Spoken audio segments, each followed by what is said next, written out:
The champagne cork popped at exactly 7:30 p.m., and I watched my husband of 10 years drop to one knee in front of another woman. The private dining room at the Heathman fell silent as Derek pulled out a velvet box, and Vanessa's perfectly manicured hand flew to her mouth in manufactured surprise. 20 people surrounded them, applauding and cheering, their phones held high to capture the moment. Not one of them seemed to remember that today was supposed to be my 35th birthday dinner. I stood in the doorway, still wearing my coat from the Portland rain, holding the birthday cake I'd picked up myself because Derek said he was running late at a project meeting. The candlelight flickered across faces I recognized. His business partners. Her design team colleagues. Even Ethan Brooks, Derek's best friend since college, was there with his camera ready. Nobody had noticed me yet. The restaurant hostess who'd escorted me to the private room had already disappeared, probably sensing the social catastrophe unfolding. Before we jump back in, tell us where you're tuning in from, and if this story touches you, make sure you're subscribed because tomorrow, I've saved something extra special for you. Derek's voice carried across the space, warm and confident, the same voice that had whispered good morning to me just 12 hours earlier. Vanessa Sterling, you walked into my life 6 months ago and changed everything. You see possibilities where others see limitations. You challenge me to be better, to think bigger, to stop settling for comfortable when extraordinary is within reach. I felt the cake box growing heavy in my hands. 6 months. He'd been planning this for 6 months, right under my nose. During the same period I'd been working 70-hour weeks to secure the Westfield account that would make me a partner at Cascade Marketing Group. The same 6 months he'd claimed his new residential development project required constant evening meetings and weekend site visits. The ring caught the light as Derek opened the box, and I heard several women in the crowd gasp. It was stunning, a princess-cut diamond that looked to be at least 3 carats, surrounded by smaller stones that formed an intricate halo. I wondered distantly if he'd used our joint savings account or if this came from some hidden fund I didn't know about. Vanessa's eyes were already glistening with tears, her performance polished and convincing. Yes, she breathed, and the room erupted in celebration. Derek stood and pulled her into an embrace, spinning her slightly as everyone cheered. The moment felt choreographed, rehearsed, like they'd practiced this scene until it achieved the perfect blend of spontaneity and romance. I should have left. Any reasonable person would have turned around, walked out, and called a lawyer from the parking lot. Instead, I found myself moving forward into the room, drawn by a morbid need to witness the full scope of the betrayal. The cake box made a small thud as I set it on the nearest table, and the sound cut through the celebration like a knife. Heads turned. The cheering faltered and died. Derek's face went from flushed joy to ash white in the span of a heartbeat. "Claire," he said, and I noticed he didn't let go of Vanessa. "What are you doing here?" I looked at him for a long moment, this man I'd loved since I was 23 years old, the person I'd built my entire adult life around. "Happy birthday to me," I said quietly. The silence in the room was absolute. Ethan Brooks dropped his camera to his side, his expression shifting from confusion to horrified understanding. Patricia, Derek's mother, stood near the windows with her hand pressed to her chest, her face a mask of shock.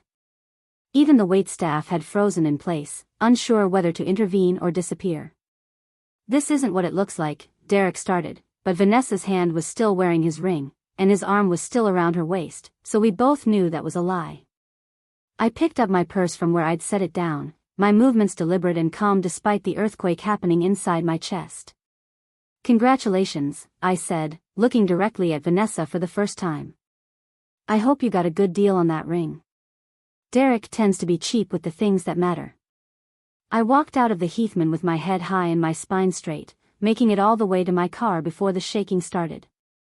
The Portland rain had picked up, drumming against the windshield as I sat in the parking garage, gripping the steering wheel with white-knuckled hands. My phone started buzzing almost immediately. Derek's name flashed across the screen once, twice, 5 times before I turned it off completely. The drive home happened on autopilot, my mind replaying the scene in fragments. Vanessa's practiced surprise. The ring I'd never seen before. The crowd of people who all knew about this elaborate proposal except me. When had they planned it? How long had they been coordinating this evening, selecting the venue, arranging the guest list, timing everything perfectly? How many of those people knew it was my birthday? Our townhouse in the Pearl District looked exactly as I'd left it that morning.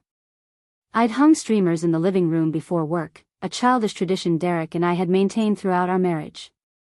Every birthday, the other person decorated the house with ridiculous party supplies. Last year, he'd filled our bedroom with balloons and hidden small presents throughout the house for me to find.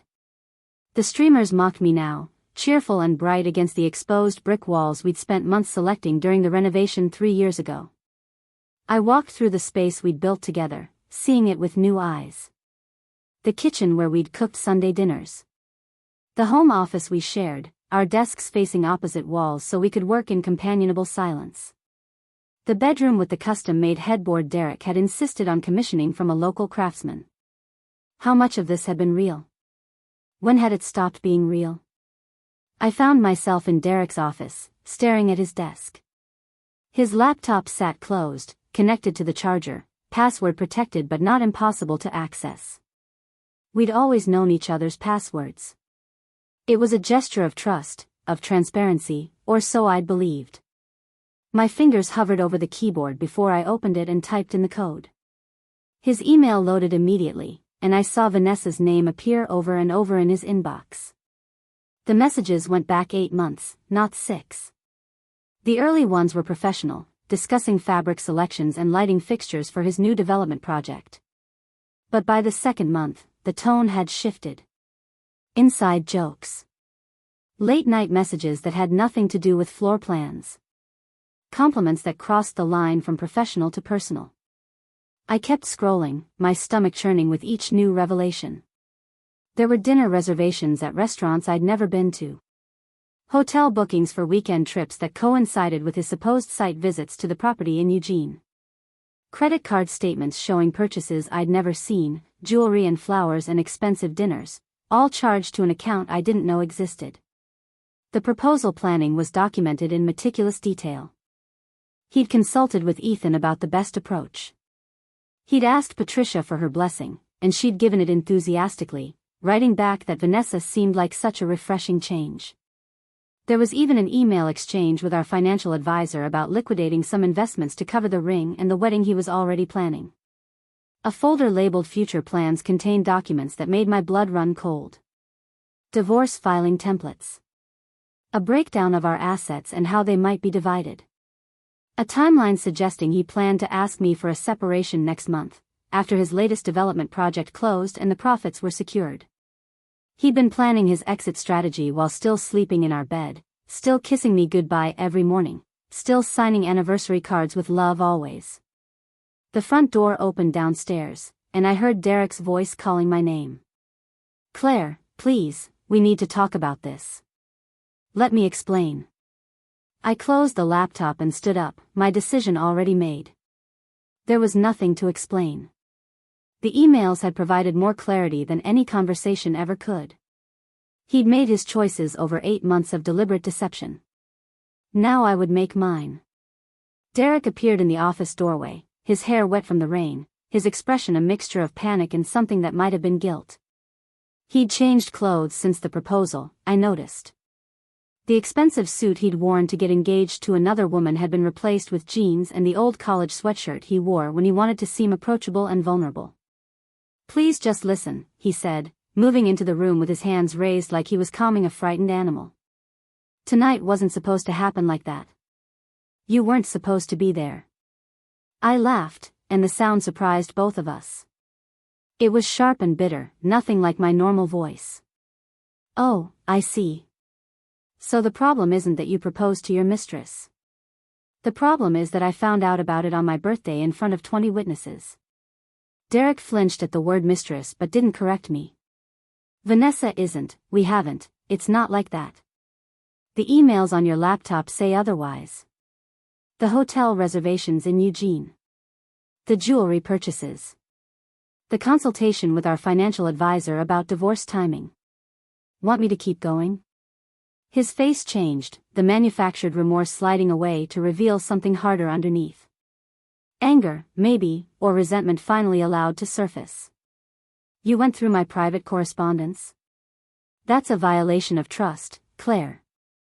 The audacity of that statement hung in the air between us. I walked past him toward the bedroom, pulling my suitcase from the closet with mechanical precision. You're leaving? His voice carried a note of disbelief, as if he'd expected me to fight for him, to beg for explanations, to make this easy by playing the role of devastated wife who'd do anything to save the marriage. I'm staying at Nicole's tonight. Tomorrow I'll be calling a lawyer. You can have Vanessa and your new life and whatever vision of the future you've been planning behind my back. The suitcase filled quickly with essentials. Clothes for work. Toiletries. The few pieces of jewelry that had belonged to my grandmother. Derek followed me from room to room, his tone shifting from defensive to pleading. We can work through this. Marriage counseling. We've been together 12 years, Claire. You can't just throw that away. I paused in the hallway, looking at this man who suddenly seemed like a stranger. You threw it away 8 months ago. Preparing and narrating this story took us a lot of time, so if you are enjoying it, subscribe to our channel, it means a lot to us. Now back to the story. I'm just acknowledging reality. But what about the house? The business connections? Your career is tied up with mine through the Cascade account. You can't just walk away from everything we've built. And there it was. Not concern about our relationship or the vows we'd taken or the life we'd shared. Worry about logistics. About business. About the practical implications of my departure on his carefully constructed world. Watch me, I said, and walked out the door. Nicole's law office had a small apartment attached to it, a converted space she used when she worked late on cases. She opened the door at 11 p.m. without question, took one look at my face, and pulled me inside. Her practical nature kicked in immediately, settling me on the couch with tea while I explained the evening's events in fragmented sentences. When I finished, she was quiet for a long moment, her lawyer brain already processing the situation. Okay, she finally said. First thing tomorrow, we're meeting with Catherine Winters. She's the best divorce attorney in Portland, specializes in high-asset cases, and she's mean as a snake when she needs to be.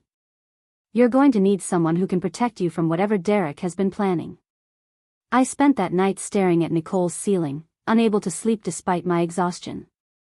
The events of the evening kept replaying in an endless loop. Derek's face as he proposed. Vanessa's performance of surprise. The crowd's applause. The moment they'd all seen me standing there with a birthday cake, realizing too late what they'd participated in. My phone, which I'd finally turned back on, showed 63 missed calls and 47 text messages. Most were from Derek, ranging from apologetic to angry to desperate. A few were from people who'd been at the Heathman, awkward attempts to express shock or offer support that rang hollow given their participation in the proposal celebration. Patricia had sent a single message that made my jaw clench. Claire, I hope you'll be reasonable about this. Derek deserves happiness, and sometimes marriages run their course. Let's handle this with grace. Grace. She wanted me to have grace about watching my husband propose to another woman on my birthday. The same woman he'd been sleeping with for months while lying to my face every single day. I deleted the message without responding. Catherine Winters met with us at 8 a.m. sharp in her downtown office. She was exactly as Nicole had described, a steel-haired woman in her late 50s with sharp eyes that missed nothing. She listened to my story without interruption, taking occasional notes on a legal pad. When I showed her screenshots of Derek's emails that I'd had the presence of mind to photograph before leaving, her expression shifted from professional interest to predatory focus. This is good, she said, and I understood she meant good for my case, not good in any moral sense. He's been planning this divorce for months, which means he's been strategic about protecting his assets. But he got sloppy with the documentation. These emails show clear intent to deceive and financial manipulation. We can work with this. Over the next 2 hours, Catherine walked me through the process ahead. Oregon was a no-fault divorce state, but Derek's planning and deception would matter when it came to asset division. The house, the investments, his business holdings in various development projects, everything would need to be evaluated and divided. More importantly, she explained, his plan to wait until after his current project closed suggested he was trying to hide significant profits from the marital estate. "We need to act fast," Catherine said. "File immediately, freeze joint accounts, get a full financial disclosure before he has time to move money around. He's already been consulting with a financial advisor about this. We need to assume he's several steps ahead." I signed the retainer agreement with a strange sense of detachment, as if I was watching someone else's hand move across the page. This was really happening. 12 years of marriage ending in a lawyer's office with discussions of asset protection and financial disclosure. By noon, the divorce papers were filed. By 2 p.m., Derek knew about it. His response came through his own attorney, a slick corporate lawyer named Richard Hendricks who specialized in protecting wealthy clients. The message was clear. Derek wanted a quick, quiet divorce with minimal fuss. He was prepared to be generous with the settlement if I agreed to sign a non-disclosure agreement about the circumstances of our separation. Catherine laughed when she read the proposal. She actually laughed, a sharp bark of amusement that seemed incongruous in her serious office. "He wants to pay you to stay quiet about the fact that he proposed to his mistress on your birthday? Oh, Claire. We're going to have fun with this case." I should have felt victorious, but mostly I felt numb. The shock was wearing off, replaced by a grief so profound it felt physical. This wasn't just about Derek's betrayal. It was about the future I'd imagined vanishing in a single evening. The children we'd discussed having next year. The house in the West Hills we'd been saving for.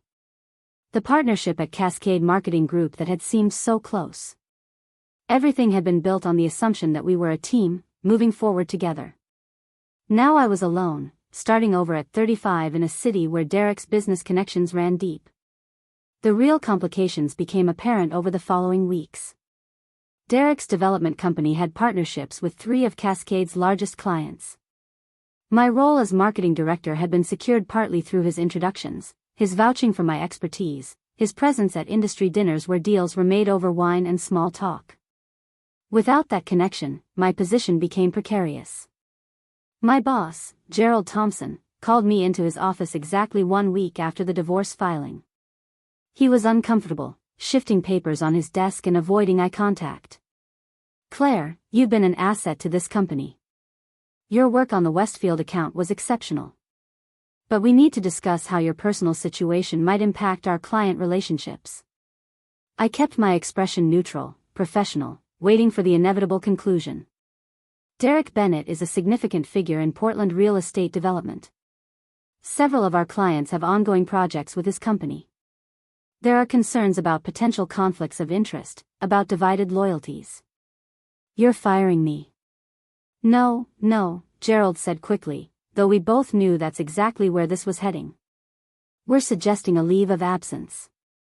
Paid, of course. Just until the dust settles from your divorce. Give everyone some breathing room. A leave of absence that would probably become permanent once Derek's version of events circulated through the business community. Once people heard about the wronged husband whose cold, ambitious wife couldn't handle him finding real happiness with someone younger and more supportive. I'd been in marketing long enough to know how narratives worked, how quickly perception became reality. I cleared my personal items from my desk that afternoon. Photos with colleagues at company events. The coffee mug Nicole had given me that said "World's Okayest Marketing Director." My collection of fountain pens that I preferred for handwritten client notes. The small succulent plant that had somehow survived 3 years in my office despite my neglect. Nobody met my eyes as I walked out. News had already spread through the office.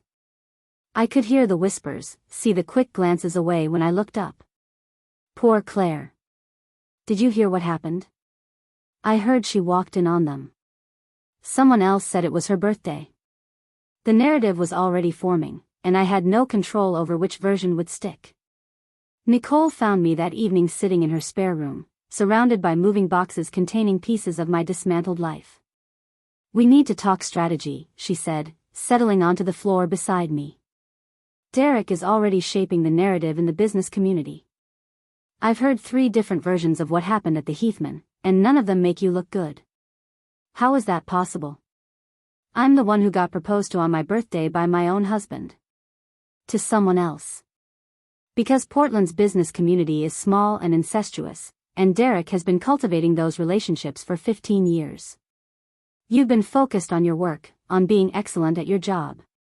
He's been focused on being likable, on being the guy everyone wants to golf with and grab drinks with and invite to their charity galas. Plus, Nicole continued, her voice gentle but honest, there's the age and gender dynamics. Derek's telling people that you grew apart, that you were too focused on your career, that he tried to make it work but you were never home. Vanessa's being positioned as someone who reminded him what it felt like to be supported and appreciated. I felt something hot and sharp twist in my chest. I worked those hours to make partner so we could afford the house we wanted. The life he said he wanted. He told me the sacrifices would be worth it. I know that. You know that. But it's easier for people to believe the story where the ambitious career woman neglected her marriage than the story where the successful businessman cheated on his wife and then proposed to his mistress at a surprise party. So what do I do? Nicole pulled out her phone and showed me a series of messages. I've been talking to Ryan Caldwell. Do you remember him? He was 2 years ahead of us in college, went into architecture.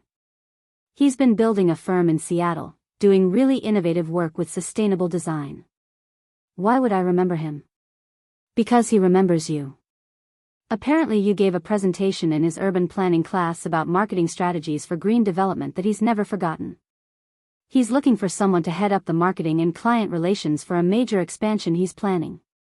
The job is yours if you want it. Moving to Seattle felt like admitting defeat, like running away from the mess in Portland. But staying meant watching Derek and Vanessa build their life together while my career crumbled and our mutual friends chose sides. It meant running into them at restaurants and seeing my replacement wearing the ring he'd bought with money from our joint future. Catherine thinks it's smart too, Nicole added. Get out of Portland while the divorce proceedings happen. Let Derek think he won. Then we come back with financial discovery that shows exactly what he was hiding. Sometimes the best power move looks like a retreat. I called Ryan Caldwell the next morning. His voice was warm and professional, with an undertone of genuine interest in my work. Claire Bennett, he said, and I could hear the smile in his voice. Nicole showed me your portfolio from the Cascade work. That Westfield campaign was brilliant. Most marketing directors would have played it safe with traditional luxury messaging. You took risks. We talked for an hour about his vision for Summit Creative Agency, about the clients he was courting, about his philosophy of building brands that mattered beyond profit margins. He never once mentioned Derek or the divorce or the scandal that was currently consuming Portland's business gossip channels. At the end of the call, he made an offer that was 30% higher than my Cascade salary, with equity options and a title of Chief Marketing Officer. When can you start? He asked. How about Monday? I said, and meant it. The move to Seattle happened in a blur of logistics and paperwork. Nicole helped me find a loft apartment in Capitol Hill with exposed beams and floor-to-ceiling windows overlooking the city. It was nothing like the carefully curated townhouse I'd shared with Derek, and that was exactly what I needed. Ryan Caldwell met me on my first day at Summit Creative with a tour of the office and introductions to a team that seemed genuinely excited about my arrival. No whispers. No pitying looks. No knowledge of the birthday proposal disaster that had detonated my life. Just clean professional respect and interest in my ideas. The work was challenging in ways that felt energizing rather than draining. Ryan's approach to business was collaborative, built on trust and transparency. He wanted my input on everything from client acquisition strategies to office culture development. Within 2 weeks, I'd restructured their pitch process and landed them a meeting with a major tech company looking to rebrand their sustainability initiatives. You're a force of nature, Ryan said after I presented the preliminary campaign concepts that had the client practically signing the contract on the spot. Nicole mentioned you'd been through some stuff recently, but I have to say, if this is you rebuilding, I can't imagine what you're like at full strength. I felt myself smile, a real smile for the first time in weeks. Maybe I'm better when I'm not holding myself back to make someone else comfortable. Meanwhile, back in Portland, Catherine was methodically dismantling Derek's financial facade. The discovery process revealed exactly what his emails had suggested. He'd been moving money into accounts I didn't know about for over a year. The profits from his last 3 development projects had been funneled into investments listed under his mother's name. He'd even taken out a loan against our house without my knowledge, using the funds to finance Vanessa's interior design company. Each revelation came through in clinical legal language, but the message was clear. Derek hadn't just been planning to leave me. He'd been systematically stealing from our marital assets to fund his new life. Catherine called me every few days with updates, her voice carrying a predatory satisfaction that I was learning to appreciate. He really thought he was clever, she said during one call. Hiding assets through his mother's accounts, timing the divorce for after the Morgan Heights project closed. But he documented everything in emails and financial transfers. It's like he couldn't help bragging to his lawyer about how well he'd planned this. Can we prove it? Every bit of it. Richard Hendricks is already trying to negotiate a better settlement because he knows this will look terrible in court. Derek's business reputation will be destroyed when this financial manipulation becomes public record. Part of me, the part that had loved Derek for 12 years, felt a twinge of something like sympathy. But then I'd remember his face as he knelt before Vanessa. The ring I'd never seen. The emails plotting my exit while still sharing my bed. The way he tried to make me the villain in a story where I'd been nothing but loyal. That twinge of sympathy would harden into something colder and more resolute. 3 months into my time at Seattle, Summit Creative landed the Morrison account, a major player in sustainable urban development with projects across the Pacific Northwest. The CEO, Patricia Morrison, was a formidable woman in her 60s who'd built her company from the ground up. She took one meeting with our team and immediately requested that I handle her account personally. "You remind me of myself 30 years ago," she said over coffee after signing the contract. "Smart, driven, and probably dealing with men who underestimate you at every turn." I found myself laughing. Is it that obvious? Please. I've been in this business for 40 years.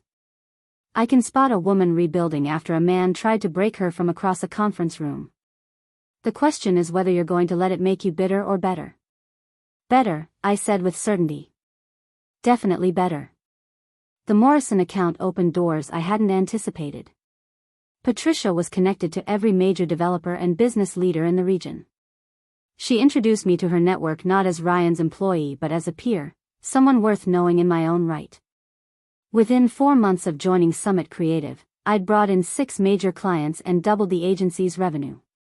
Ryan promoted me to partner, giving me equity stake and a seat on the company's board. "This is your firm as much as mine now," he said during the announcement to the team. "Claire's vision is the future of what we're building here." Meanwhile, Derek's world was contracting. Catherine's financial discovery had become public record through court filings. The Portland business community was learning exactly how he manipulated accounts and hidden assets. Several of his business partners were distancing themselves, concerned about being associated with someone who'd engaged in clear financial misconduct. His mother Patricia's involvement in the asset hiding had damaged her own reputation. Social circles that had once welcomed her were suddenly less available. I heard through mutual acquaintances that she was furious with Derek for dragging her into his mess. Even more damaging, the Vanessa situation had developed complications. Turned out proposing to someone after 8 months of an affair while still married didn't create the foundation for a stable relationship. Ethan Brooks, Derek's longtime friend who'd witnessed the birthday proposal, had apparently grown a conscience and stopped returning Derek's calls. The same business contacts who'd attended that celebration were now avoiding Derek at industry events, uncomfortable with being associated with the scandal. Nicole called me one evening with news that shouldn't have felt satisfying but absolutely did. Vanessa called off the engagement. What? Apparently reality set in once the divorce proceedings revealed Derek's financial situation. Between the settlement he's going to owe you and the damage to his business reputation, he's not quite the catch she thought she was landing. She's already been seen around town with someone else. Some tech investor with a cleaner balance sheet and no ex-wife complications. I sat with that information for a long moment. How's Derek taking it? Not well, according to Ethan. He's been calling Vanessa constantly, showing up at her design studio. She had to threaten a restraining order to get him to back off. He apparently told her that he'd given up everything for her, sacrificed his marriage and his reputation, and she owed him loyalty. The irony of that statement was almost poetic. Derek demanding loyalty from someone after demonstrating spectacular disloyalty to me. Expecting commitment from a relationship built on deception and betrayal. Discovering that people who'll cheat with you will probably cheat on you. 6 months after the birthday proposal, I received an invitation that made me pause. The annual Portland Business Leaders Gala, a charity event held every year at the Benson Hotel. I'd attended 4 times before with Derek, wearing expensive dresses and making small talk with his colleagues while he worked the room. The invitation was addressed to me specifically, sent through Summit Creative's business office. Ryan had been invited as well, our company's growth and success earning recognition in the Portland business community despite our Seattle base. We should go, Ryan said when I showed him the invitation. Summit Creative deserves the visibility, and honestly, Claire, you deserve to walk back into that room and show them exactly what they lost when they chose Derek's narrative over your talent. Nicole agreed to come down from Portland and help me prepare. She arrived at my Seattle loft with a garment bag and a determined expression. We're making a statement, she announced. Not desperate, not bitter, just undeniably successful and completely over it. The dress she'd selected was perfect. Deep burgundy silk that looked professional but striking, elegant without trying too hard. She'd brought her own jewelry for me to borrow, including diamond earrings that caught the light beautifully. Ryan picked me up in his Tesla, looking sharp in a tailored suit that probably cost more than my first car. He'd been nothing but professional during my months at Summit Creative, but I'd noticed the way he looked at me sometimes, like he was seeing potential for something beyond our business partnership. Ready to face the wolves? He asked as we drove south toward Portland. More ready than I expected to be. The Benson Hotel ballroom was exactly as I remembered it. Crystal chandeliers. Round tables with elaborate centerpieces.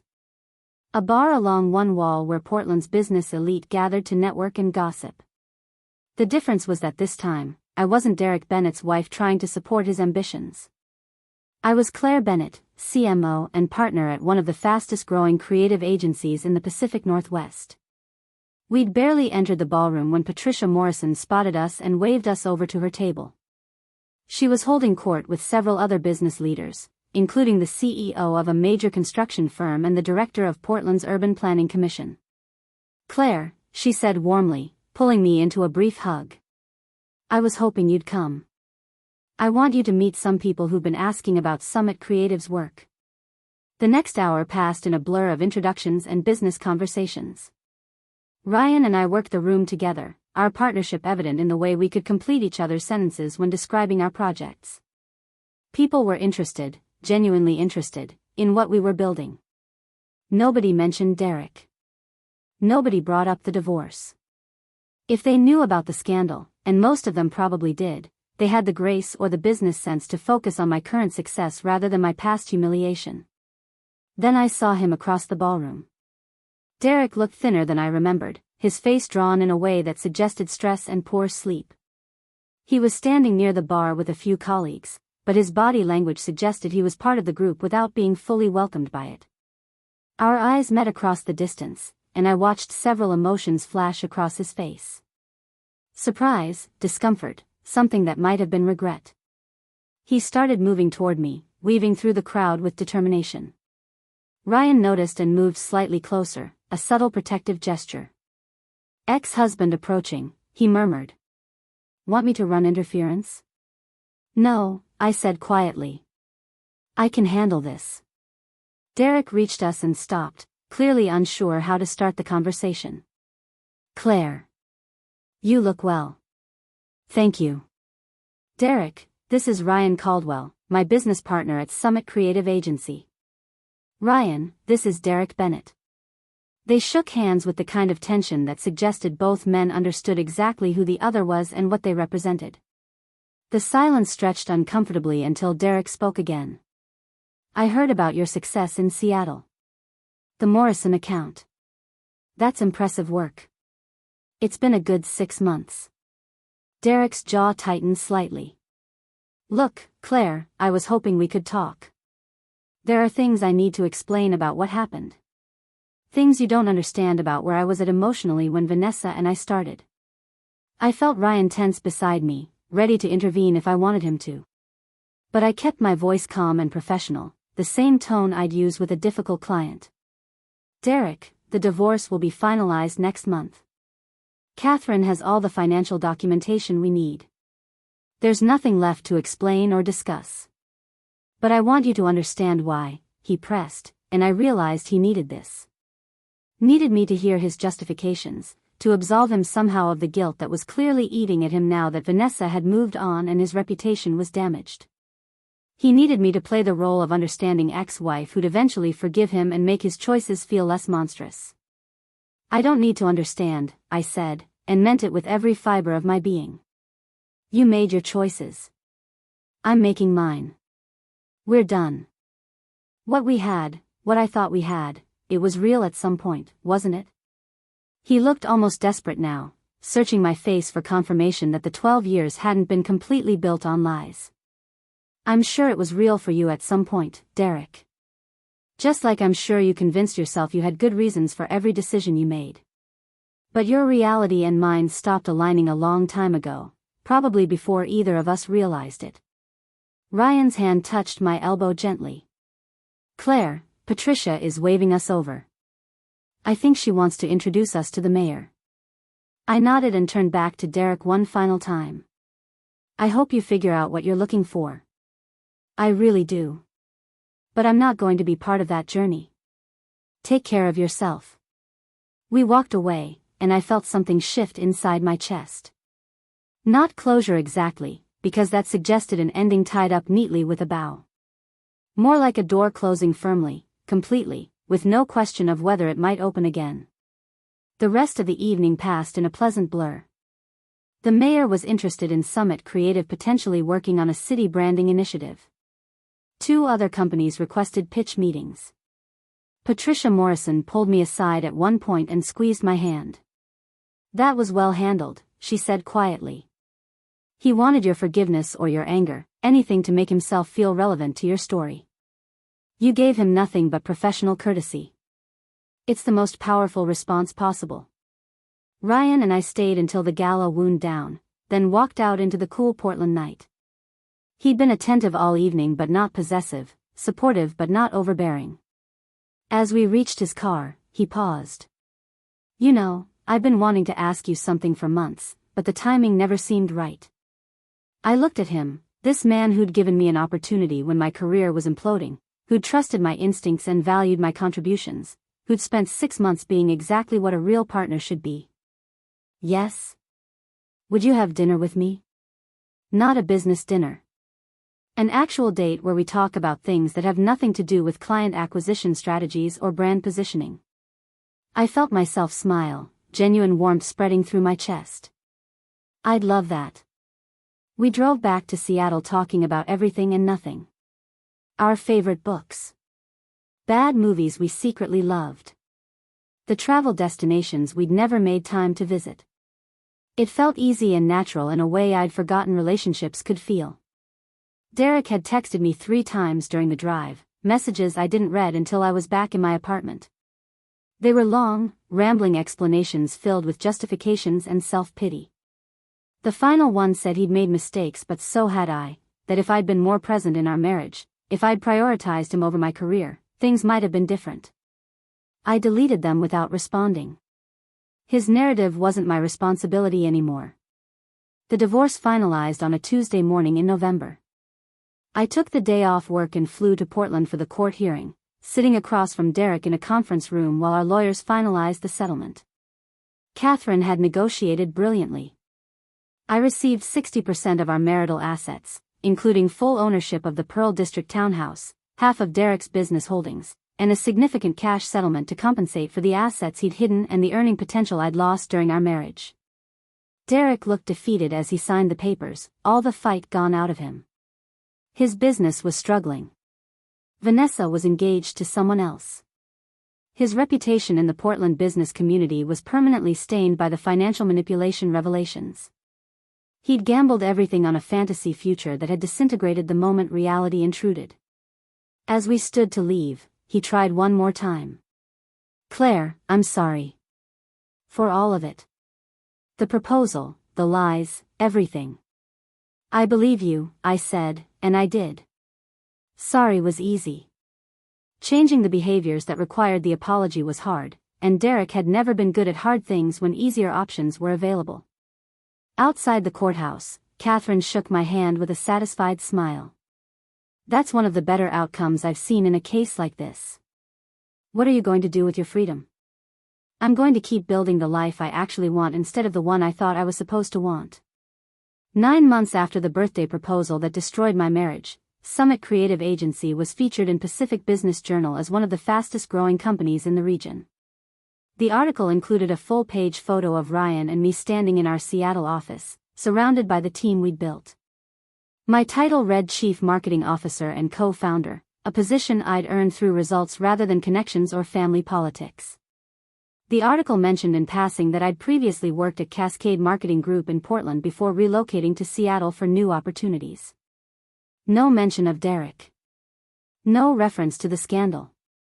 Just recognition of professional success built on actual merit. Nicole called me the day the article published. "Have you seen the Portland business forums?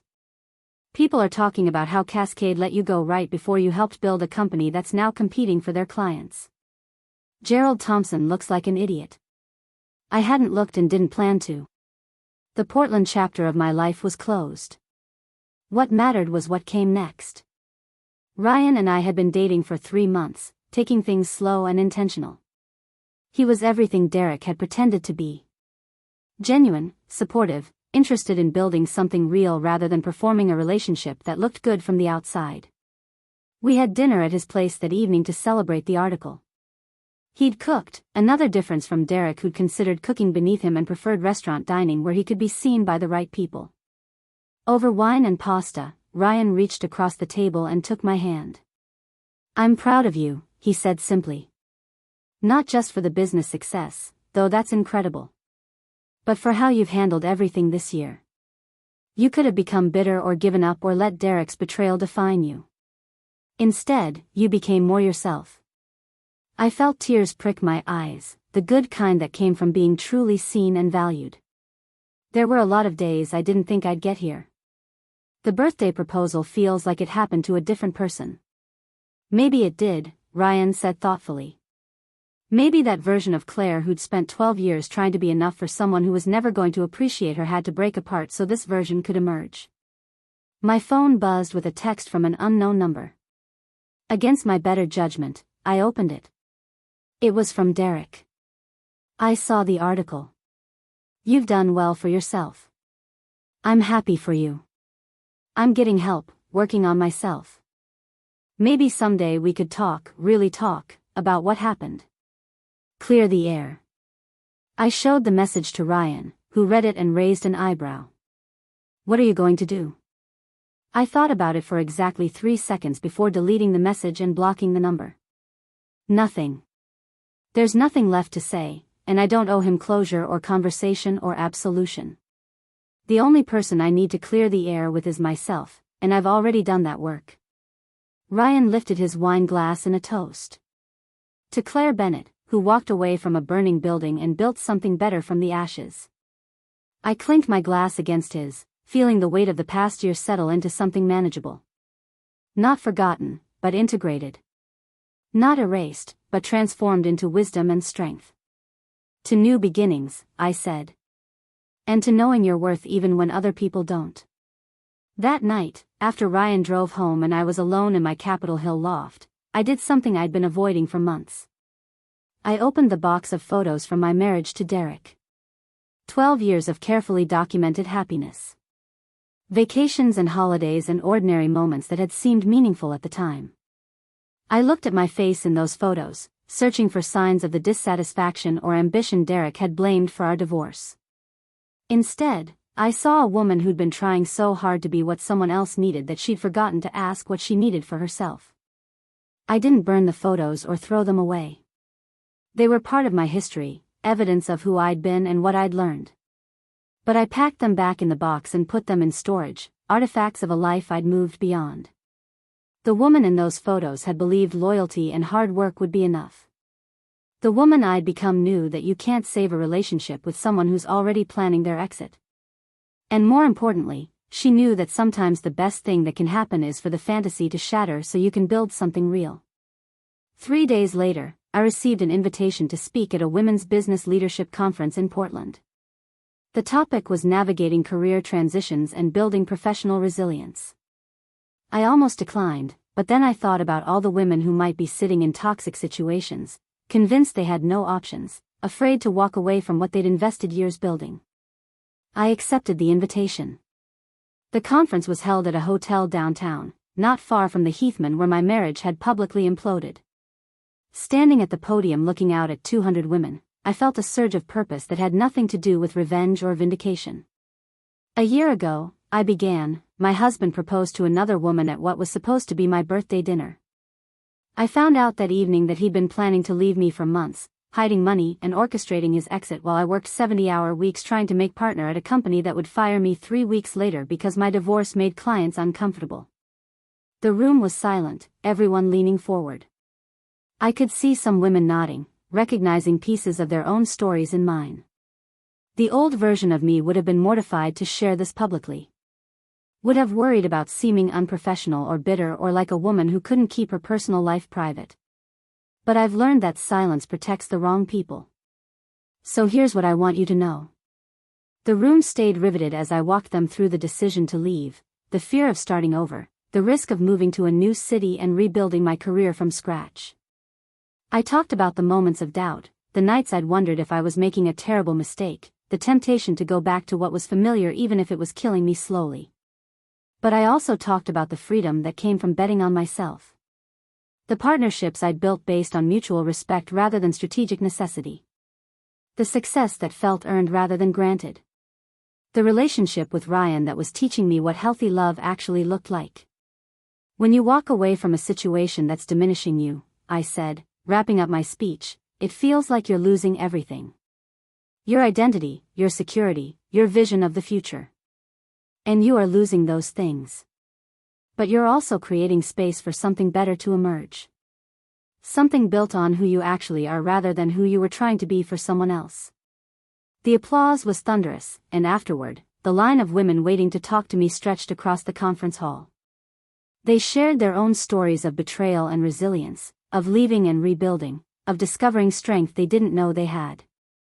One woman in her late 40s grabbed both my hands and said through tears, "I've been in a dead marriage for 15 years, convinced I'm too old to start over.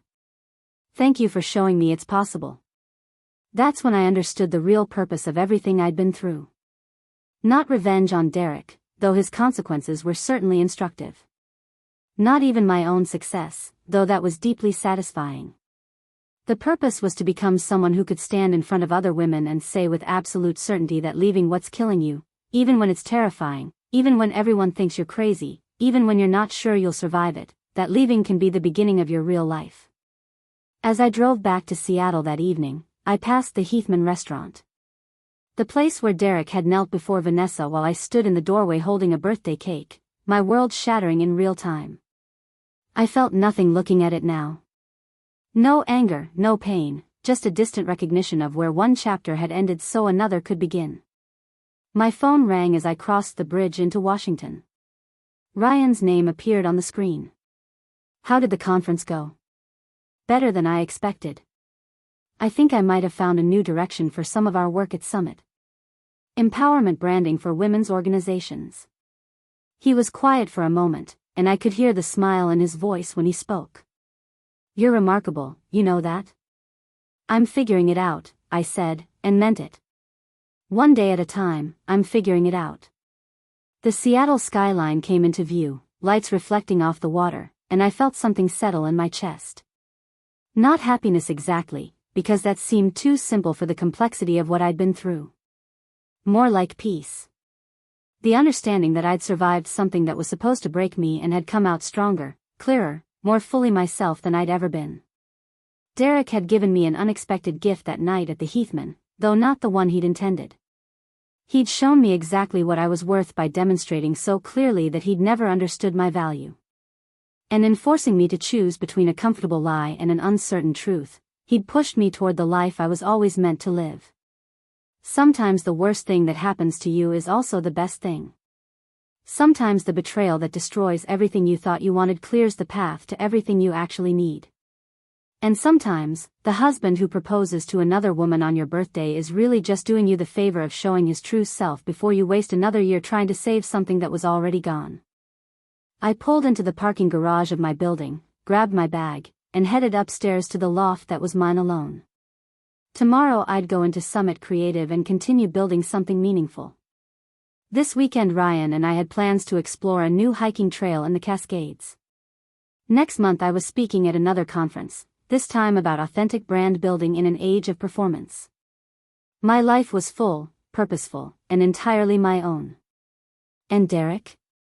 Derek was somewhere in Portland, probably still trying to figure out where everything went wrong, still crafting narratives that made him the victim of circumstances rather than the architect of his own destruction. But that wasn't my concern anymore. His story and mine had diverged that night at the Heathman, and I'd chosen a different ending than the one he'd written for us.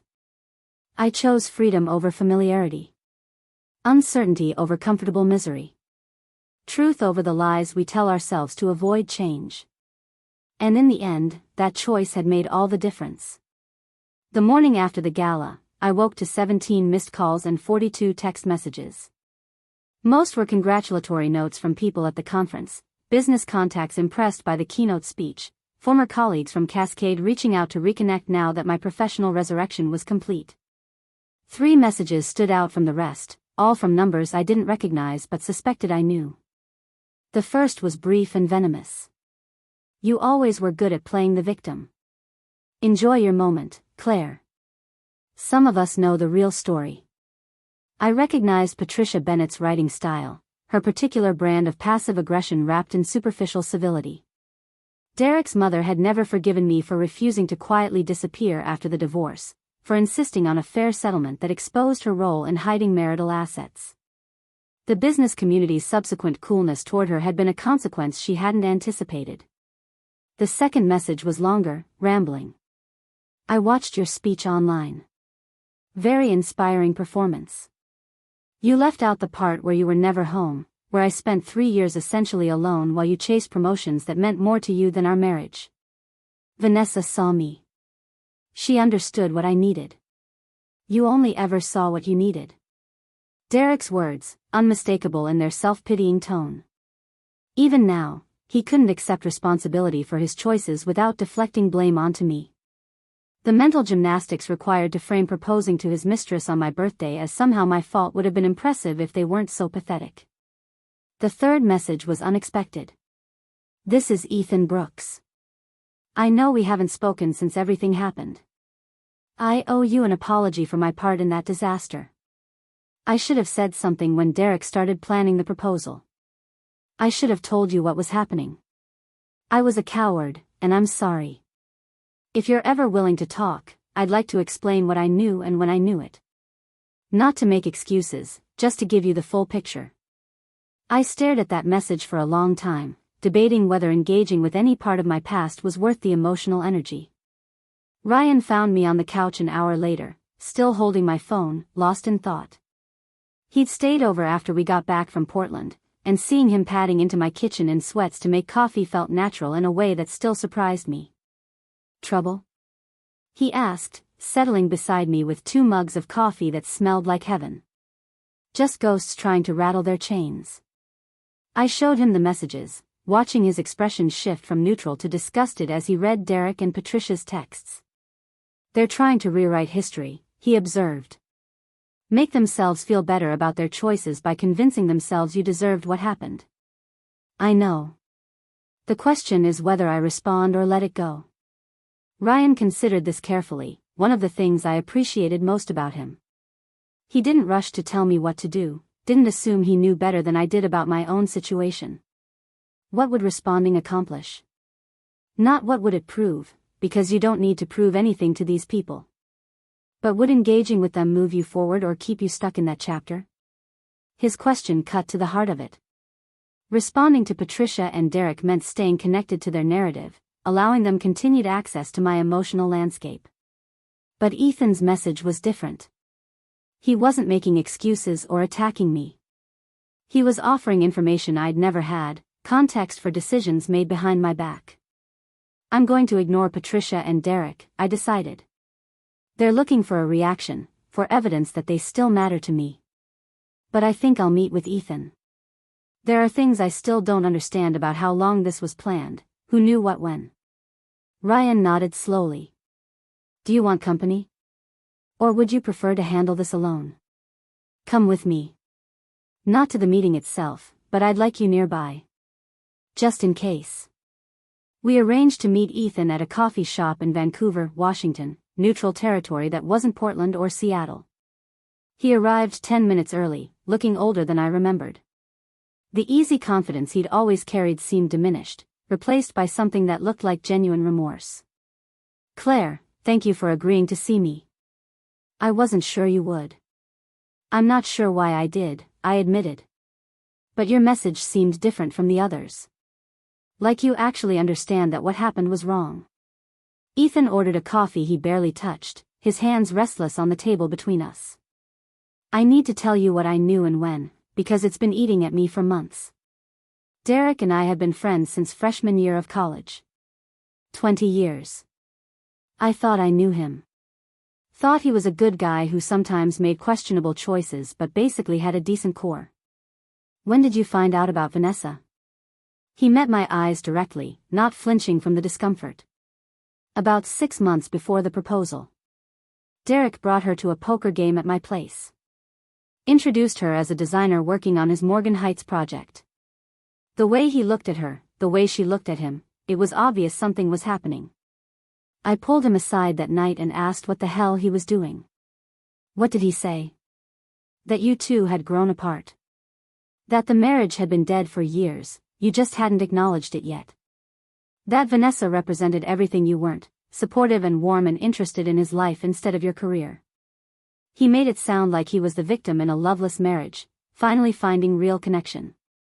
I felt anger spark hot and bright in my chest. I was working those hours because we agreed I'd make partner first, then we'd focus on starting a family. That was our plan. The plan he made with me while apparently making completely different plans with her. Ethan nodded miserably. I know that now.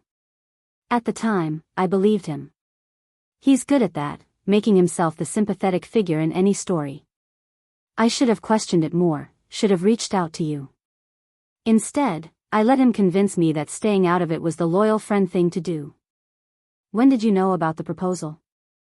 3 weeks before it happened. Derek asked me to help plan it, to be there with my camera to capture the moment. He was so excited, talking about how romantic it would be, how everyone would remember this proposal.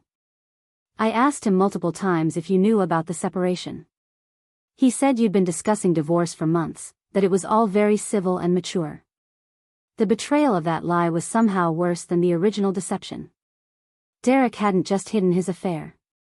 He'd actively lied to mutual friends, building a false narrative to justify his actions and ensure everyone would be complicit in my humiliation. So the night of the proposal, I continued, my voice steady despite the emotions roiling underneath, you thought you were attending a celebration for a man who was finally moving on from an amicable separation? Ethan's face crumpled slightly. Yes. And then you walked in with that birthday cake, and everything Derek had told me revealed itself as lies. The look on your face, Claire. You clearly had no idea any of this was coming. I wanted to disappear through the floor. I wanted to grab Derek and ask what the hell he'd done. But I just stood there like a coward, letting it happen. Why are you telling me this now? Because you deserve to know the full extent of his deception. And because I need you to understand that there were a lot of people in that room who wouldn't have participated if we'd known the truth. Derek lied to everyone, manipulated all of us into being witnesses to your worst moment. That's on him, not on you. I sat with that information, feeling pieces of the puzzle slide into place. The awkward text messages after the divorce filing. The way some mutual friends had reached out tentatively, as if testing whether I'd accept their apologies. They hadn't all been complicit in the betrayal. Many had been deceived just as thoroughly as I had been.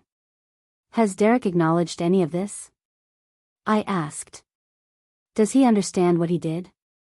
Ethan laughed bitterly. Derek's currently in therapy, or so he claims. Last time I talked to him, he was still blaming external circumstances. Your career ambition. Vanessa's eventual rejection. His mother's bad advice about hiding assets. He takes responsibility in the abstract but can't seem to connect his specific choices to their consequences. Some people never do. They're too invested in the narrative where they're the misunderstood protagonist. We talked for another hour, Ethan filling in details I'd never known. How Derek had rented a storage unit to hide purchases he didn't want me to see. How he'd told different stories to different people, tailoring his version of our marriage to whatever would generate the most sympathy. How Vanessa had apparently been under the impression that our divorce was already in progress when she accepted his proposal. By the time we parted ways, I felt something release in my chest. Not forgiveness exactly, because Ethan's passivity had still contributed to my pain. But understanding. The recognition that Derek's web of lies had caught more than just me. Ryan was waiting at a bookstore 2 blocks away, reading architecture magazines and looking up with concern when I walked in. How do you feel? Lighter. Ethan confirmed what I suspected. Derek didn't just betray me. He orchestrated an elaborate deception involving dozens of people, all to avoid being the villain in his own story. We walked through Vancouver's downtown, my hand in Ryan's, processing everything Ethan had revealed. The scope of Derek's lies was almost impressive in its thoroughness. He hadn't just had an affair. He'd created an alternate reality where the affair was justified, where I was the cold career woman who'd driven him away, where his actions were reasonable responses to an impossible situation. The thing is, Ryan said as we stopped for lunch at a Vietnamese restaurant, that narrative only works if you cooperate. If you'd stayed in Portland, accepted the victim role, let people believe his version. But you left. You built something better. And now his story doesn't hold up because the evidence contradicts it. That's what Patricia and Derek's messages were really about this morning. They need me to play my part in their narrative. The bitter ex-wife who couldn't move on, who was destroyed by the divorce. Instead, I'm thriving, which makes their version of events look like the fiction it always was. Exactly. You're living proof that their excuses were just that.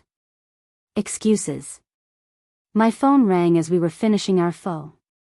Catherine Winters, my divorce attorney, calling on a Saturday afternoon was unusual enough to make me answer immediately. Claire, I hope I'm not interrupting your weekend. I have news that couldn't wait. What's going on? Derek's in financial trouble. Serious trouble. The Morgan Heights development project is failing. Cost overruns, construction delays, and now 2 of his major investors are pulling out. He's looking at potential bankruptcy. I felt a complex swirl of emotions. Satisfaction that his poor decisions were catching up with him. Concern for the employees who'd lose their jobs if his company went under. And underneath it all, relief that I'd gotten out before being dragged down with him. There's more, Catherine continued. He's contesting certain aspects of the divorce settlement. Claiming you were awarded too much, that the judge didn't account for his current financial difficulties. He wants to renegotiate. Can he do that? The divorce is final. He can file motions and try. It won't go anywhere. The settlement was fair, and his current financial problems are the result of bad business decisions made after our divorce was finalized. But it might mean more court appearances, more legal fees, more of your time wasted on his problems. I looked across the table at Ryan, who'd clearly heard enough of the conversation to understand the situation. His expression was supportive but also frustrated on my behalf. Tell me what you need from me, I said to Catherine. But make it clear to Derek's attorney that I'm done being generous. He made his choices. He can live with the consequences. After we hung up, Ryan reached across the table and took my hand. This has to be exhausting. Every time you think you're finally free, he pulls you back in with some new drama. It is exhausting. But it's also clarifying. Every time Derek tries to renegotiate reality, he proves that I made the right decision in leaving. A good partner doesn't spend a year after the divorce trying to blame you for his self-inflicted problems. We spent the rest of the weekend in Seattle, deliberately focusing on the present rather than the past. Sunday morning, Ryan and I went hiking in the Cascades, the physical exertion and natural beauty providing perspective that city life sometimes obscured. Standing at a viewpoint overlooking 3 mountain ranges, I felt the weight of Derek's continued interference shrink to its proper insignificant size. He's a problem to be managed, I said out loud, the words carried away by the mountain wind.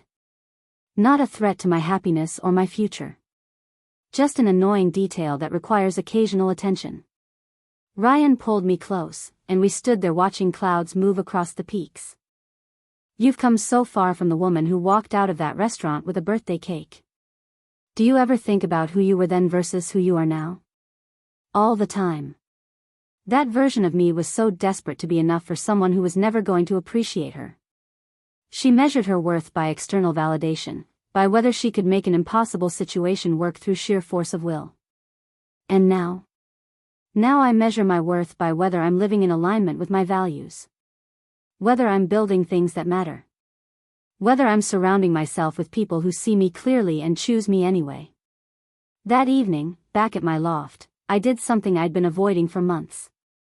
I wrote a letter to my younger self, the woman who'd married Derek at 23, believing love and loyalty would be enough to sustain a marriage. The woman who'd worked herself to exhaustion trying to prove she deserved the opportunities she'd been given.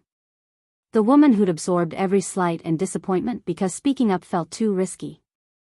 Dear Claire at 23, I wrote. You're about to spend 12 years with someone who will never fully see you. You'll mistake his need for your service as love. You'll interpret his tolerance of your career as support. You'll believe that if you just work hard enough, sacrifice enough, prove yourself enough, he'll finally recognize your value. He won't. Not because you're not valuable, but because he's fundamentally incapable of valuing someone who threatens his sense of superiority. Your competence will always be threatening to him.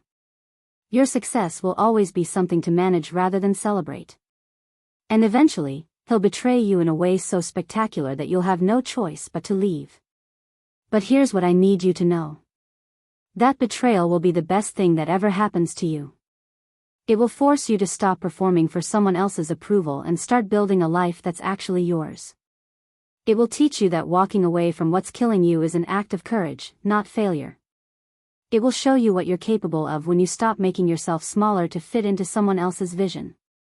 The man who proposes to another woman on your 35th birthday is doing you a favor, even though it won't feel like it for a long time.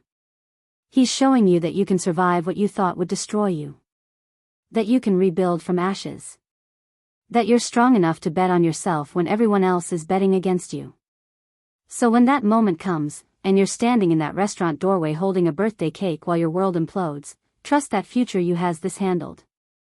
Trust that the woman you're becoming is worth the pain of leaving who you've been. Trust that there's a life waiting for you that's so much better than the one you're trying to save.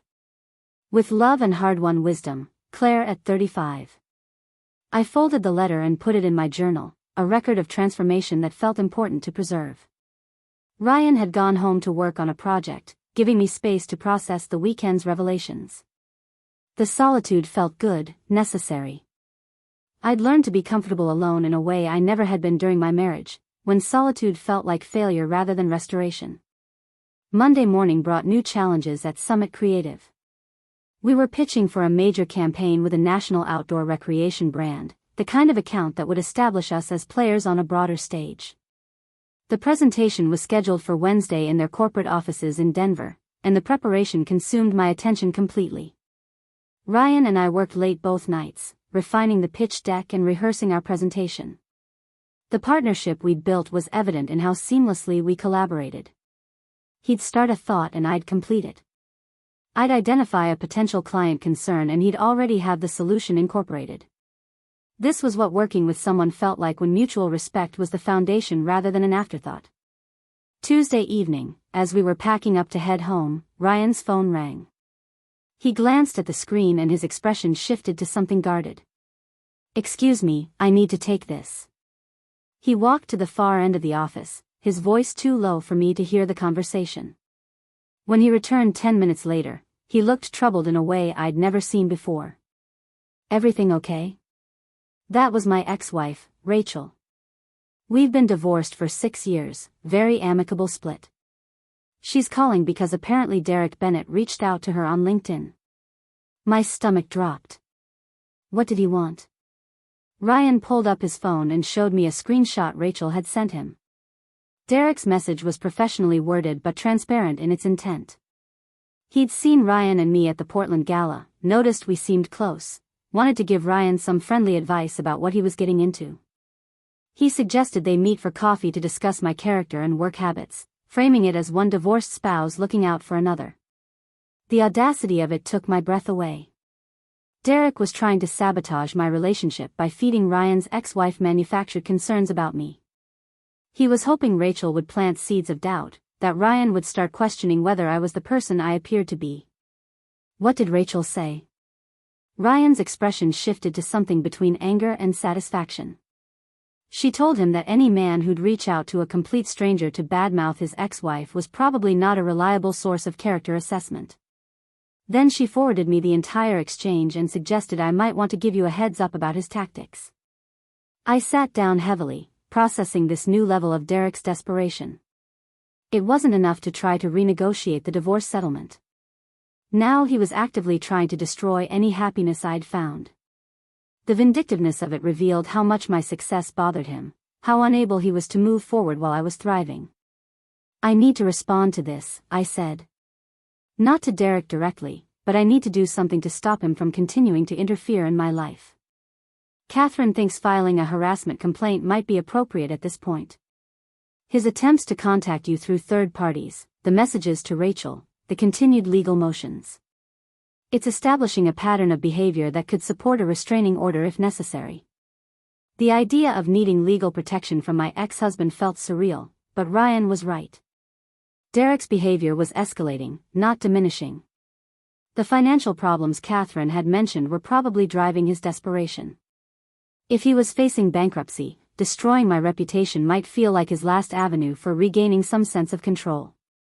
We spent the rest of the evening documenting every instance of Derek's interference since the divorce finalized. The messages to me, the outreach to Rachel, the legal motions contesting the settlement. Catherine had been tracking it all, but seeing it compiled in one place revealed the obsessive quality of his attention. He was spending more energy trying to tear me down than he was on salvaging his own life. The Denver pitch went brilliantly. The outdoor recreation company loved our vision for their campaign, appreciated the data-driven approach combined with emotional storytelling. They signed with Summit Creative for a year-long contract worth more than any account we'd landed before. Ryan and I celebrated with the team over video call from the Denver airport, everyone giddy with the victory. On the flight home, Ryan brought up something that had clearly been on his mind. "I've been thinking about Derek's pattern of behavior. The way he's fixated on interfering in your life rather than building his own. It's classic," I said. "He can't accept that I'm happy without him. That the narrative he created where I'd be destroyed by our divorce isn't playing out the way he scripted." "Right, but it's more than that. I've seen this before with my ex-wife Rachel's brother. He had a messy divorce and became obsessed with proving his ex was a terrible person. It was really about needing to justify his own choices. If he could make everyone believe she was awful, then leaving her looked like the right decision instead of a selfish one. Derek's the same way. He needs me to fail because my success is evidence that the problem wasn't me. If I'm thriving, then he has to confront the fact that he destroyed a good marriage for a fantasy that didn't pan out. That's too painful, so instead he tries to destroy my credibility."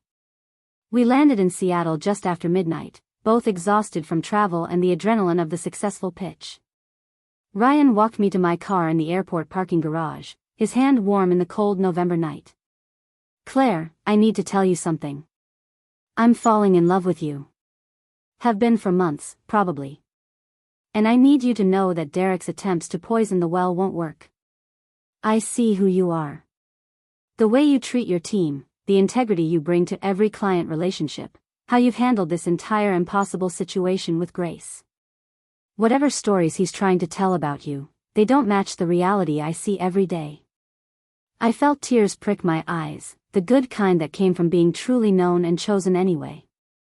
I'm falling in love with you too. And thank you for seeing me clearly. For not letting his version become the truth. We stood there in the parking garage, cars coming and going around us, and kissed with the kind of tenderness that comes from real connection rather than performance. This was what a relationship felt like when both people showed up as themselves, when love was based on truth rather than illusion.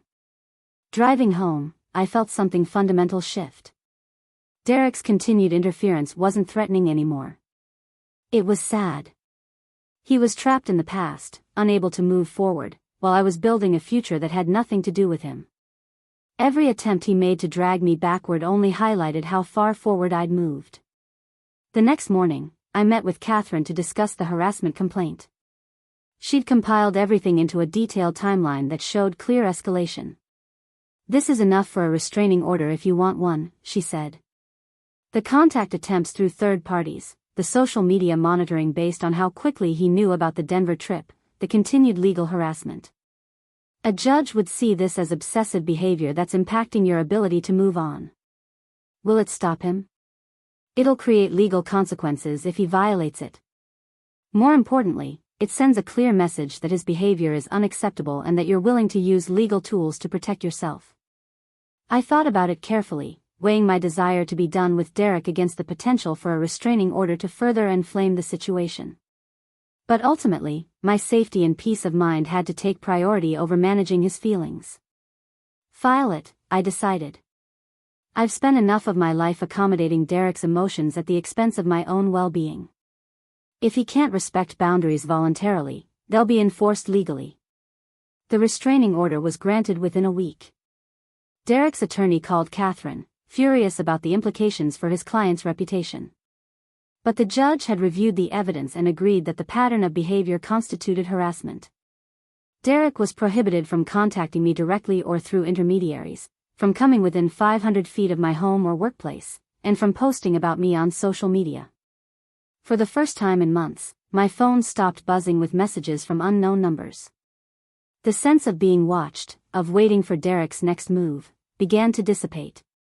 I could focus on work, on my relationship with Ryan, on building the life I wanted without constantly looking over my shoulder.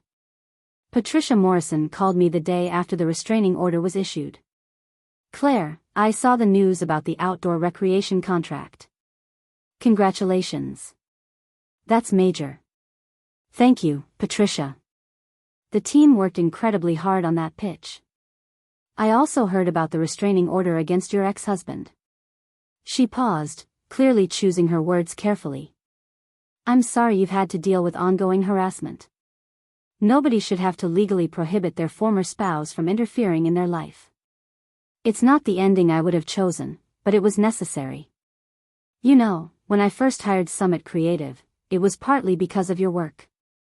But it was also because I recognized something of myself in you. The determination to succeed despite people telling you you're too ambitious, too driven, too unwilling to settle. I built Morrison Industries at a time when women weren't supposed to be in construction.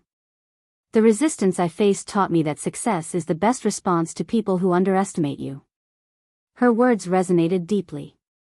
Patricia had become something of a mentor over the past months, offering insights from her decades in business that helped me navigate situations I'd never encountered before. "What would you do if you were in my position?" I asked. "Derek's behavior is escalating despite the legal boundaries. I'm concerned about what happens when he runs out of other options." Patricia was quiet for a moment. "I had an ex-business partner 20 years ago who tried similar tactics when I bought him out of the company. He spread rumors, tried to poach my clients, did everything he could to damage Morrison Industries because he couldn't accept that I'd succeeded without him. Eventually, I realized the best strategy was to become so successful that his interference became irrelevant. Not invisible, but so insignificant compared to my accomplishments that nobody took him seriously anymore. So the answer is to keep building. The answer is to keep building while protecting yourself legally." The restraining order was smart. Document every violation. But don't let his desperation slow down your momentum. Every day you spend worried about Derek is a day you're not fully present in the life you've created. Don't give him that power. After we hung up, I sat with Patricia's advice. She was right. I'd been spending too much energy managing Derek's interference instead of focusing on what I was building. Summit Creative was thriving. My relationship with Ryan was deepening into something real and sustainable. I had speaking engagements scheduled, new clients interested in our work, opportunities opening up that had nothing to do with my past and everything to do with my present capabilities. That evening, I started a new practice. Every morning, I'd write down 3 things I was building rather than 3 things I was worried about. It was a small shift, but it changed my entire orientation. Instead of starting each day thinking about what Derek might do next, I started thinking about what I wanted to create. The outdoor recreation campaign launched in January to widespread acclaim. Summit Creative's profile rose significantly, and with it came opportunities we'd only dreamed about months earlier. Fortune 500 companies reached out for consultations. Industry publications interviewed Ryan and me about our approach to brand building. We were invited to speak at conferences about entrepreneurship and business innovation. Through it all, Derek's silence was noticeable. The restraining order had apparently convinced him that continued interference would only make his situation worse. Or perhaps his own problems had finally consumed enough of his attention that he didn't have energy left to obsess over mine. The documentary filming began in March, and immediately I understood why people said cameras changed everything. Marcus and his small crew were professional and unobtrusive, but their presence transformed ordinary moments into scenes with weight and significance. A simple team meeting at Summit Creative became a demonstration of my leadership style. Dinner with Ryan turned into an exploration of building trust after betrayal. Even grocery shopping somehow became symbolic of creating a new life from scratch. The hardest part was the interview segments where Marcus asked me to revisit specific moments from the past year. Sitting under bright lights in my own office, describing the night I found Derek's emails felt like reopening wounds I'd thought were fully healed. My voice stayed steady as I walked through discovering the hotel reservations, the jewelry purchases, the divorce timeline he'd been planning while still sleeping beside me. But my hands shook slightly, and the camera caught everything. Marcus was gentle but persistent in his questioning. He wanted to understand not just what had happened, but how I'd processed it emotionally. What was going through your mind when you saw him on one knee in front of Vanessa? He asked during one particularly grueling session. I had to think about that carefully, separating the immediate shock from the understanding that came later. In the moment, I felt like I was watching a stranger. This man I'd loved for 12 years, who I thought I knew completely, was suddenly someone I'd never actually understood at all. The cognitive dissonance was almost physical, like reality was fracturing around me. And now? When you think about that moment? Now I see it as the moment I stopped performing. For 12 years, I'd been trying to be the wife Derek wanted, the employee Arthur wanted, the daughter-in-law Patricia wanted. I'd contorted myself into shapes that didn't fit, convinced that if I just tried hard enough, eventually I'd be enough. That proposal was Derek telling me with absolute clarity that I would never be enough for him. And paradoxically, that freed me to stop trying. Marcus interviewed Ryan separately, asking him about what he'd observed in my transformation. I wasn't there for the filming, but Ryan told me afterward that Marcus had pushed him on whether my past affected our relationship, whether he worried about trust issues or emotional baggage. What did you say? I asked that evening over takeout in my loft. Ryan set down his chopsticks and looked at me directly. I told him that everyone has a past. The question isn't whether someone's been hurt before, but whether they've done the work to heal from it. You didn't just survive what Derek did. You examined it, understood it, and used it to become more yourself rather than less. That's not baggage. That's wisdom. The crew also wanted to film me speaking at an upcoming women's leadership conference in San Francisco. This would be a different audience from the Portland event, professional women from across the tech industry. Marcus thought capturing me in that environment would show how I'd transformed personal pain into broader impact. The night before the San Francisco conference, I received an email that made my blood run cold. It was from an address I didn't recognize, but the writing style was unmistakably Derek's. He must have created a new account to get around the restraining order's prohibition on direct contact. Claire, I know you don't want to hear from me. I know I've made mistakes and hurt you in ways I'm only beginning to understand. But I need you to know that I'm watching you build this new life, and I'm proud of you. You've become the woman I always knew you could be. Maybe if I'd been able to appreciate that earlier, things would have turned out differently. I'm not asking for forgiveness or another chance. I just wanted you to know that I see you now. I see what I lost. The email continued for several paragraphs, a mixture of self-reflection and subtle manipulation. He talked about his therapy sessions, his financial struggles, his regrets about how everything had unfolded. He mentioned the documentary, saying he'd been contacted by Marcus and had declined to participate because he didn't want to interfere with my healing process. The whole thing was carefully crafted to present him as a changed man who'd learned from his mistakes. I forwarded it immediately to Catherine, who responded within an hour. This is a clear violation of the restraining order. Creating a new email account to circumvent the prohibition on contact shows intentional disregard for the court's directive. We can file a motion to hold him in contempt. But there was something else in the email that bothered me more than the legal violation. The phrase, "You become the woman I always knew you could be," suggested he saw my success as somehow validating his treatment of me. As if destroying our marriage had been necessary for my growth, as if he deserved credit for my transformation because his betrayal had catalyzed it. Ryan found me that night staring at my laptop, Derek's email still open on the screen. I showed him the message, watching his jaw tighten as he read. "He's rewriting history again," Ryan said when he finished. "Making himself the mentor who had to break your heart so you could reach your potential. It's narcissism dressed up as enlightenment. The worst part is there's a grain of truth in it. I did become more myself after leaving him. I did stop diminishing my own capabilities to make him comfortable. But that's not because his betrayal was some gift. It's because I finally had no choice but to stop accepting unacceptable treatment." Exactly. You transformed despite him, not because of him. Don't let him claim credit for work you did on yourself. We decided to file the contempt motion but not to let it derail the San Francisco trip. Catherine could handle the legal proceedings without me being physically present. My focus needed to stay on the conference and the documentary filming that would capture it. The San Francisco conference was held at a hotel near Union Square, a gleaming building full of women in sharp suits and determined expressions. The energy was different from Portland, more intense and competitive. These were women fighting for space in male-dominated tech companies, dealing with their own versions of being overlooked and underestimated. My keynote was scheduled for mid-morning on the second day. Marcus and his crew set up cameras at multiple angles, capturing both the stage and the audience reactions. Standing in the wings waiting to be introduced, I felt the familiar pre-speech nervousness mixed with something new. Awareness that this moment would be preserved on film, that my words would reach beyond this room to whoever eventually watched the documentary. The introduction came, and I walked onto the stage to solid applause. Looking out at the sea of faces, I made a split-second decision to deviate from my prepared remarks.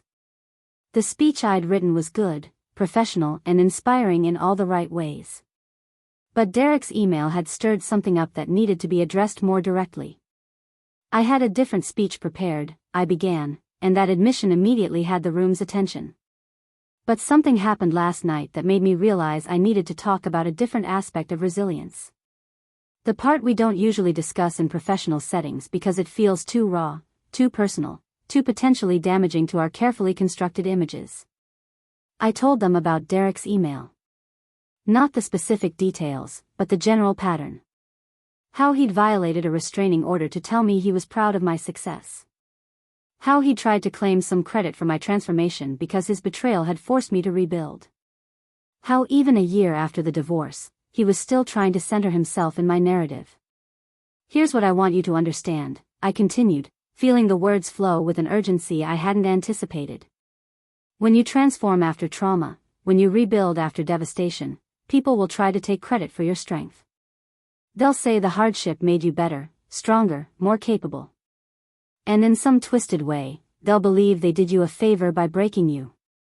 The room was absolutely silent, everyone leaning forward. I could see women nodding, recognizing their own experiences in my words. But that's a lie. The trauma didn't make you strong. You were always strong. You just finally had permission to stop pretending to be weak. The betrayal didn't teach you resilience. You always had resilience. You just finally got tired of using it to sustain situations that were killing you slowly. I spoke for 45 minutes, weaving together Derek's email with broader themes about women's conditioning to accept poor treatment, to make excuses for people who hurt us, to prioritize everyone's comfort over our own dignity. The speech was more vulnerable than anything I'd delivered before, and the response was overwhelming. The standing ovation lasted several minutes. Afterward, the line of women waiting to speak with me stretched across the ballroom. They shared their own stories of betrayal and rebuilding, of partners who demanded credit for their strength, of families who couldn't understand why they'd left situations that looked good from the outside but felt suffocating from within. One woman in her early 50s grabbed my hands and said through tears, "I've been in a marriage for 26 years where my husband tells everyone he's my biggest supporter. But he undermines every professional success I have, makes snide comments about my appearance, and expects me to be grateful that he tolerates my career. I've been telling myself it's not that bad, that I'm too sensitive, that I should be thankful he's not worse." Hearing you describe Derek's patterns, I realized I'm describing the same thing, just in slow motion instead of one dramatic moment. "What are you going to do?" I asked gently. "I don't know yet. But I know I can't keep living like this. If you could walk away from 12 years, I can figure out how to navigate 26. Marcus captured all of it on film, the speech and the aftermath, the raw emotional responses from women who'd been carrying similar burdens alone. That evening, reviewing some of the footage in his hotel suite, he looked shaken in a way I hadn't seen before. "Claire, I've been making documentaries for 8 years. I thought I understood what this project was about when I started. But what happened today, that was something different. You're not just telling your story.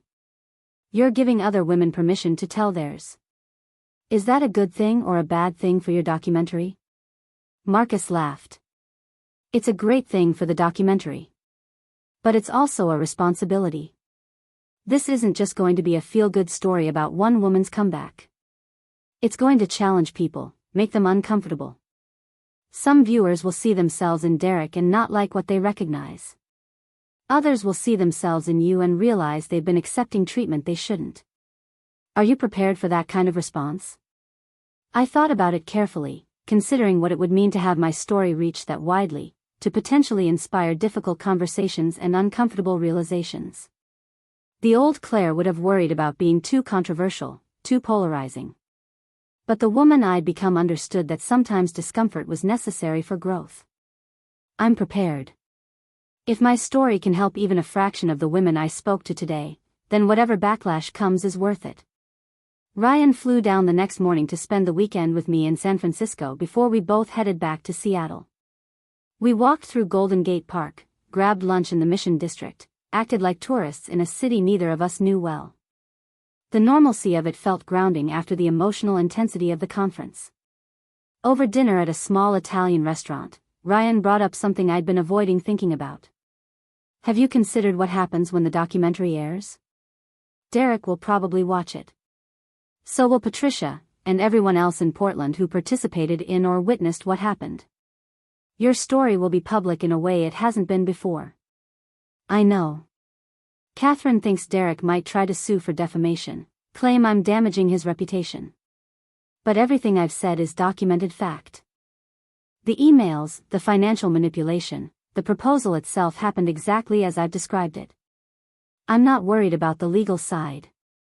I'm worried about the emotional toll. You've worked hard to move forward, to build a life that isn't defined by what Derek did. Broadcasting that story nationally could feel like going backward, even if intellectually you know it's about helping others." He was right, and I appreciated him voicing the concern I'd been dancing around. There was a risk that participating in the documentary would re-traumatize me, would force me to relive events I'd processed and moved past. But there was also something powerful about controlling the narrative completely, about ensuring that my version of events was told fully and accurately rather than filtered through other people's interpretations. "I think I need to do this," I said finally. Not for Derek or to prove anything to Portland or even primarily for myself.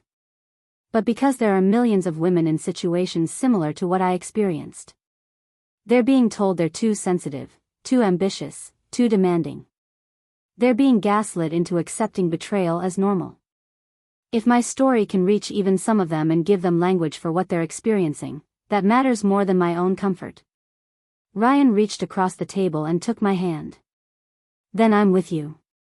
Whatever response comes, whatever Derek tries to do, whatever criticism or backlash happens, I'm here." The documentary filming continued through April and May, capturing Summit Creative's continued growth and my deepening relationship with Ryan.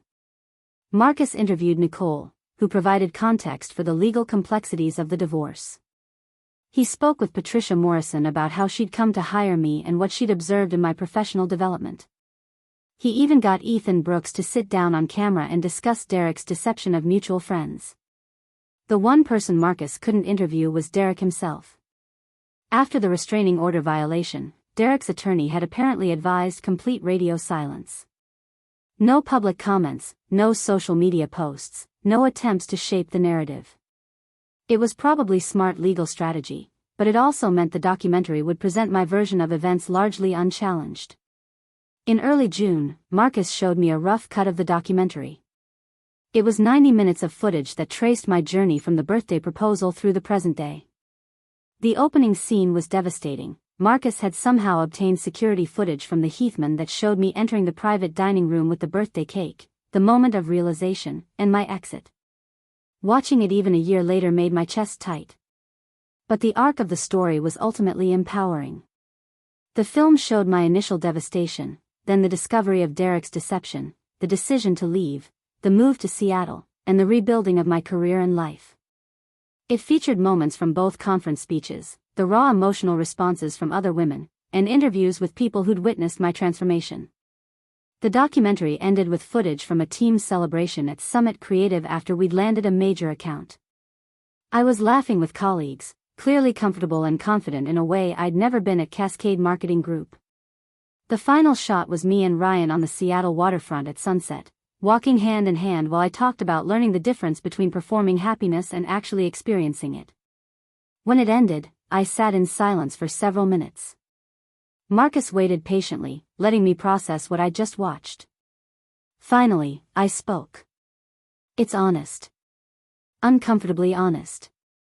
But it's also hopeful in a way I didn't expect." That was the goal. Not to demonize Derek or make you a perfect victim, but to show the messy reality of how people rebuild after betrayal. You made mistakes too. You ignored red flags, you stayed too long, you prioritized work over relationship health. But none of that justified what he did or obligated you to stay once you understood the full scope of his deception. "When will it air?" Marcus explained the timeline.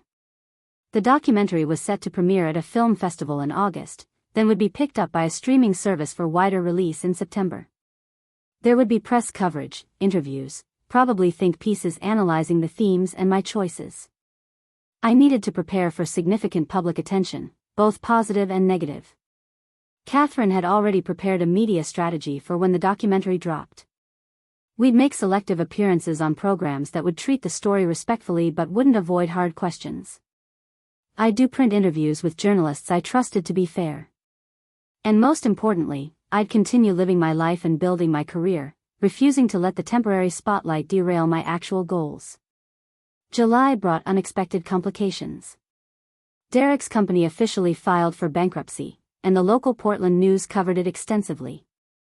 Several articles mentioned his divorce and the settlement he'd been required to pay, implying that my legal victory had contributed to his financial collapse.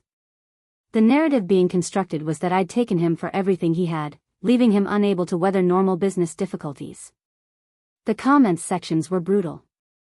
Half the people blamed Derek for his poor choices and financial mismanagement. The other half blamed me for being a vindictive ex-wife who destroyed a man out of spite.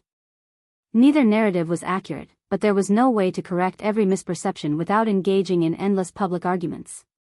Nicole called me after seeing one particularly nasty article that described me as a gold digger who'd married Derek for his money and connections, then divorced him once I'd established my own career. The fact that I'd been the primary breadwinner for several years of our marriage was conveniently omitted, as was Derek's systematic hiding of assets. Don't read the comments, Nicole advised. Nothing good has ever come from reading internet comments about yourself.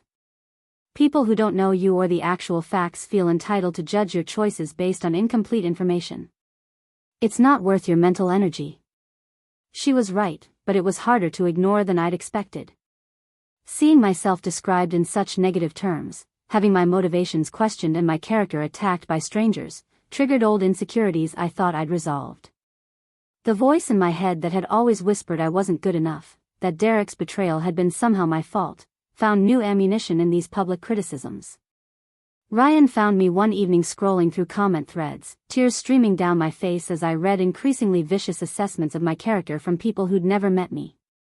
He took my phone gently but firmly and set it aside. "Claire, look at me. Those people don't know you. They don't know what you endured or how you've rebuilt. They're projecting their own issues onto a situation they don't understand.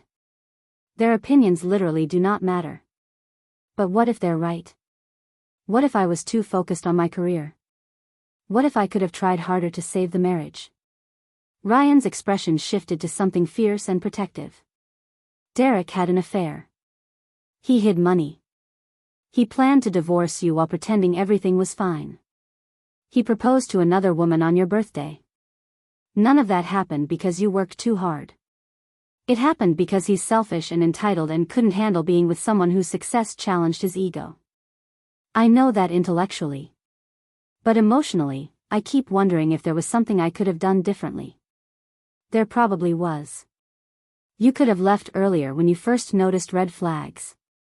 You could have insisted on couples counseling when you felt the distance growing. But none of those failures on your part justify his deception. Marriage is a partnership. When it's failing, both people are supposed to communicate and work on it together. He chose lies and betrayal instead. That's on him, not you. The conversation helped, but the onslaught of public judgment continued as the documentary's premiere date approached. Marcus warned me that it would likely intensify once people actually watched the film. Some would be moved by my story. Others would find reasons to criticize my choices or question my motives. The film festival premiere was scheduled for mid-August in Park City. Marcus arranged for me and Ryan to attend, along with Nicole and several other people featured in the documentary. The festival organizers had selected our film for a prime screening slot, suggesting they believed it had commercial and critical potential. Walking the red carpet felt surreal. Photographers shouted my name, asking me to pose, to smile, to look their direction. Entertainment reporters wanted quick quotes about my story and what I hoped viewers would take away from the documentary. The whole experience felt disconnected from the actual events being depicted, a glamorous veneer over what had been the most painful year of my life. Inside the theater, sitting in the dark surrounded by hundreds of strangers about to watch my story unfold, I felt Ryan's hand find mine. "Whatever happens after this," he whispered, "remember that you chose to share your story to help other people, not to relive your pain." The documentary played to absolute silence. No rustling, no whispered comments, just rapt attention as my journey unfolded on screen. When it ended, the applause started slowly but built to something thunderous. People stood, turning to look at where I sat several rows back. Some were crying openly. The question and answer session afterward was emotional and intense. One woman asked how I'd found the courage to walk away from 12 years of marriage. Another wanted to know how I'd dealt with the financial uncertainty of leaving. A man in his 30s asked what advice I'd give to someone who suspected their partner was deceiving them but wasn't sure. "Trust your instincts," I answered. "When something feels wrong, it usually is." We're taught to dismiss our intuition, especially women are conditioned to give people the benefit of the doubt and make excuses for behavior that troubles us. But your gut knows things your conscious mind hasn't fully processed yet. Listen to it. The festival response was overwhelmingly positive. Critics praised the documentary's honest portrayal of betrayal and recovery. several distribution companies expressed interest in acquiring it for wider release. By the time we left Park City 3 days later, the documentary had won the festival's Audience Choice Award and generated significant buzz in the industry. But along with the praise came the inevitable backlash. Online communities debated whether I should have handled things differently. Some argued I'd been too vindictive in pursuing the divorce settlement. Others claimed I was exploiting my personal tragedy for professional gain. A few went so far as to suggest the entire story was fabricated for attention. Catherine fielded several threatening messages from people claiming to be Derek supporters, though we suspected some came from Derek himself using fake accounts. The threats weren't specific enough to warrant police involvement, but they were disturbing enough that we hired a security consultant to assess potential risks. The consultant recommended basic precautions. Vary my routes to and from work. Be aware of my surroundings in public spaces. Consider installing additional security at my loft. The measures felt extreme for someone whose crime was telling the truth about her own life, but we implemented them anyway. September arrived with the documentary's wide release on a major streaming platform. Within 48 hours, it had been watched by millions of people. My social media accounts exploded with messages of support and criticism in roughly equal measure. News outlets ran stories analyzing the documentary's themes and arguing about whether my portrayal of Derek was fair. Derek himself broke his long silence with a statement released through his attorney. While Mr. Bennett acknowledges that the end of his marriage was painful for all involved, he disputes Ms. Bennett's characterization of events. The documentary presents a one-sided narrative that fails to account for the complexity of their relationship difficulties. Mr. Bennett wishes his ex-wife well and hopes they can both move forward privately. The statement was calculated to make him seem reasonable and me seem vindictive. It worked with some audiences. Think pieces appeared arguing that I'd weaponized my story, that putting such intimate details on public display was itself a form of abuse, that Derek deserved privacy in his lowest moment. Other responses were more supportive. Women's organizations reached out asking me to speak at their events. Therapists reported clients bringing in the documentary to help explain relationship patterns they'd struggled to articulate. Divorce attorneys said they were seeing an uptick in consultations from people who'd recognized their own situations in my story. The attention was overwhelming and exhausting. Every day brought new interview requests, speaking invitations, and messages from strangers sharing their own experiences. Summit Creative's business exploded as companies wanted to work with the woman from the documentary. My personal email was flooded to the point of being unusable. Ryan suggested we take a break, get away from the noise for a week or two while things calmed down. We booked a cabin in the San Juan Islands, somewhere remote with no cell service and minimal internet access. Just us, nature, and space to process everything that had happened in the past months. The cabin was perfect, rustic but comfortable, perched on a cliff overlooking the water. We spent days hiking, reading, cooking simple meals, and talking about everything except the documentary and its aftermath. The distance and quiet allowed me to reconnect with the core of who I was beneath all the public scrutiny and analysis. One evening, sitting on the cabin's deck watching the sunset paint the water in shades of orange and pink, Ryan asked me a question I'd been avoiding. Do you regret doing the documentary? Knowing what you know now about the response, would you still have said yes? I thought about it carefully, considering the costs and benefits honestly. The documentary had brought me opportunities and validation, but also criticism and invasion of privacy. It had helped countless women but also invited strangers to judge my most painful moments. The balance wasn't clear-cut. I don't regret it, I finally said. But I underestimated how much it would hurt to have my story become public property. People feel entitled to opinions about choices they didn't have to live with. They analyze my decisions with perfect hindsight and no understanding of the context I was operating in. That's been harder than I expected. But when I see messages from women who left abusive situations after watching the documentary, when I hear that therapists are using it to help clients understand gaslighting and financial abuse, when I think about the conversations it sparked about women's conditioning to accept poor treatment, then yeah, it was worth it. Ryan pulled me close, and we sat in comfortable silence as darkness fell. The isolation of the cabin, the absence of constant input and demands, allowed something to settle in me that had been churning since the documentary premiered. I'd told my story as completely and honestly as I could. What people did with it, how they interpreted it, what judgments they formed, that was beyond my control. I'd done my part. Now I needed to let it go and return to actually living my life rather than constantly defending or explaining it. When we returned to Seattle a week later, the frenzy had died down somewhat. The documentary was still generating discussion, but it was no longer the dominant topic of every entertainment news cycle. Summit Creative had hired an assistant to help me manage the influx of speaking requests and partnership opportunities. Life was beginning to feel manageable again. Then Derek did something I didn't expect. He agreed to do an interview with a major news magazine, his first public comments beyond the brief statement his attorney had released. The article came out in early October, timed to capitalize on the documentary's continued popularity. In the interview, Derek presented himself as a man who'd made mistakes but was working hard to grow from them.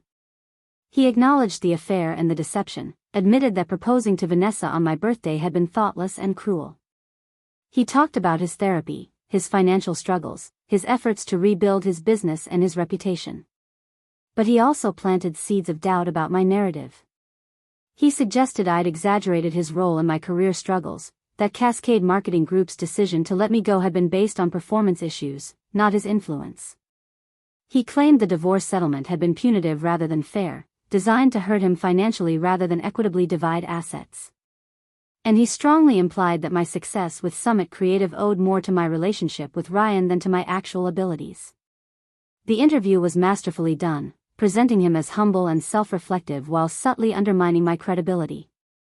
It gave his supporters ammunition to argue that the documentary had been unfair, that I'd manipulated facts to make myself look better and him look worse. Catherine called me immediately after the article published. "He's trying to rehabilitate his image at your expense.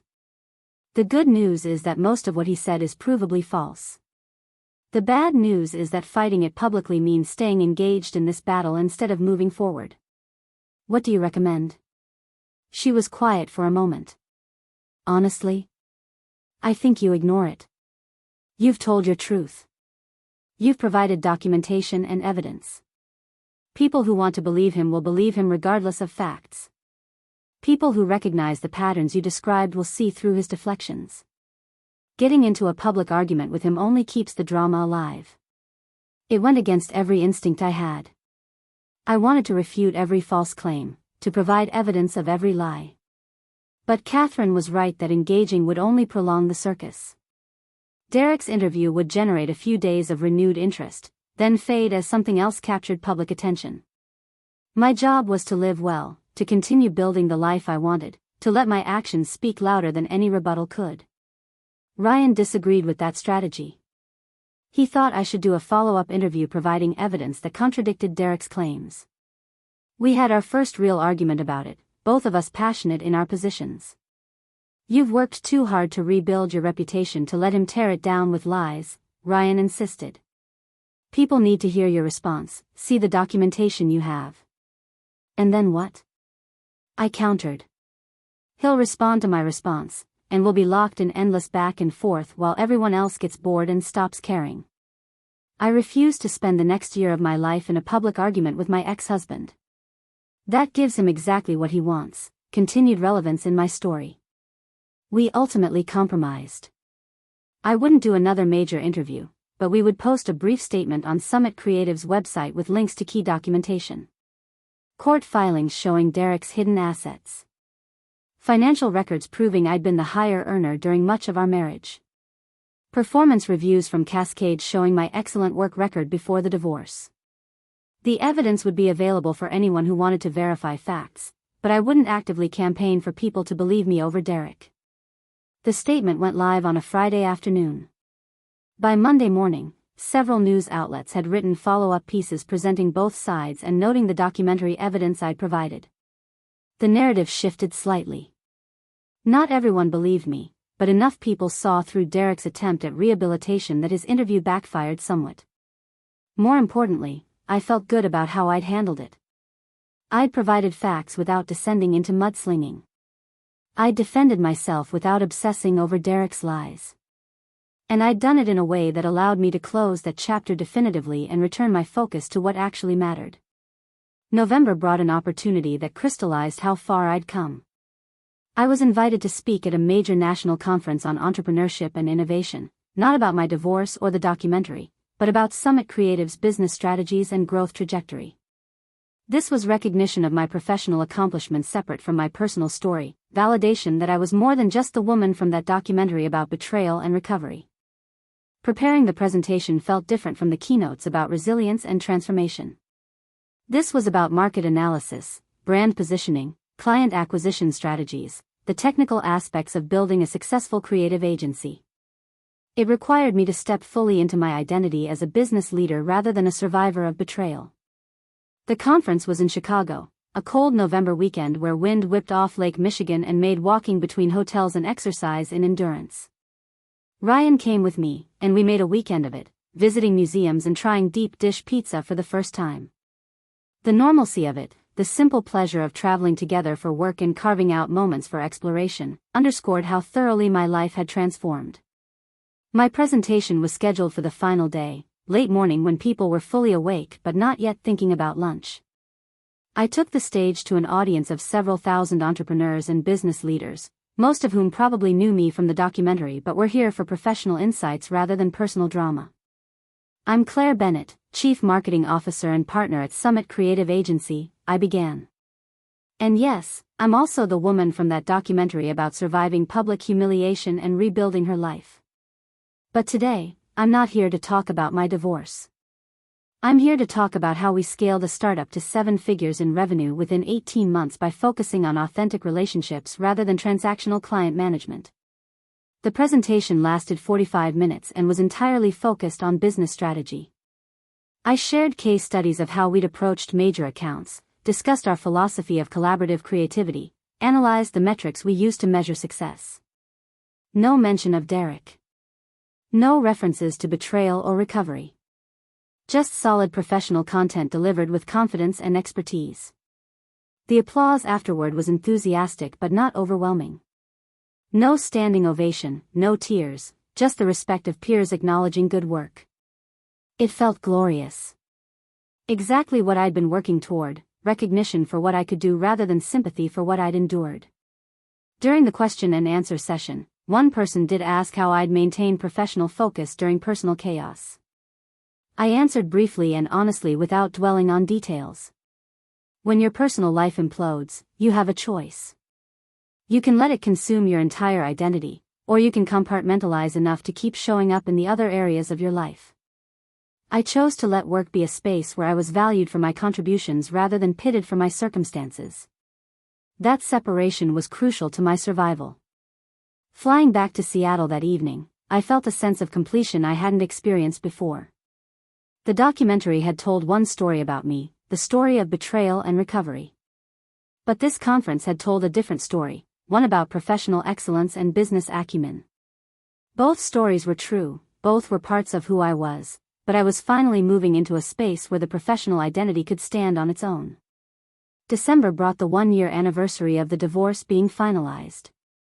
Catherine sent me a note marking the occasion and confirming that all legal matters related to Derek were now closed. No pending motions, no outstanding issues, just a fully executed separation that allowed both of us to move forward independently. I marked the date privately, taking myself to dinner at a nice restaurant and reflecting on everything that had changed in 12 months. The grief was mostly gone, replaced by a clear-eyed understanding of what the marriage had been versus what I'd believed it to be. The anger had faded to something closer to pity for Derek, who seemed unable to move forward or accept responsibility for his choices. And the fear that I'd never be happy again had been thoroughly disproven by the life I'd built. Ryan asked me that night if I'd want to get married again someday, a question that might have felt premature but was actually perfectly timed. We'd been together almost a year, had built a business partnership and a personal relationship simultaneously, had weathered public scrutiny and professional pressures together.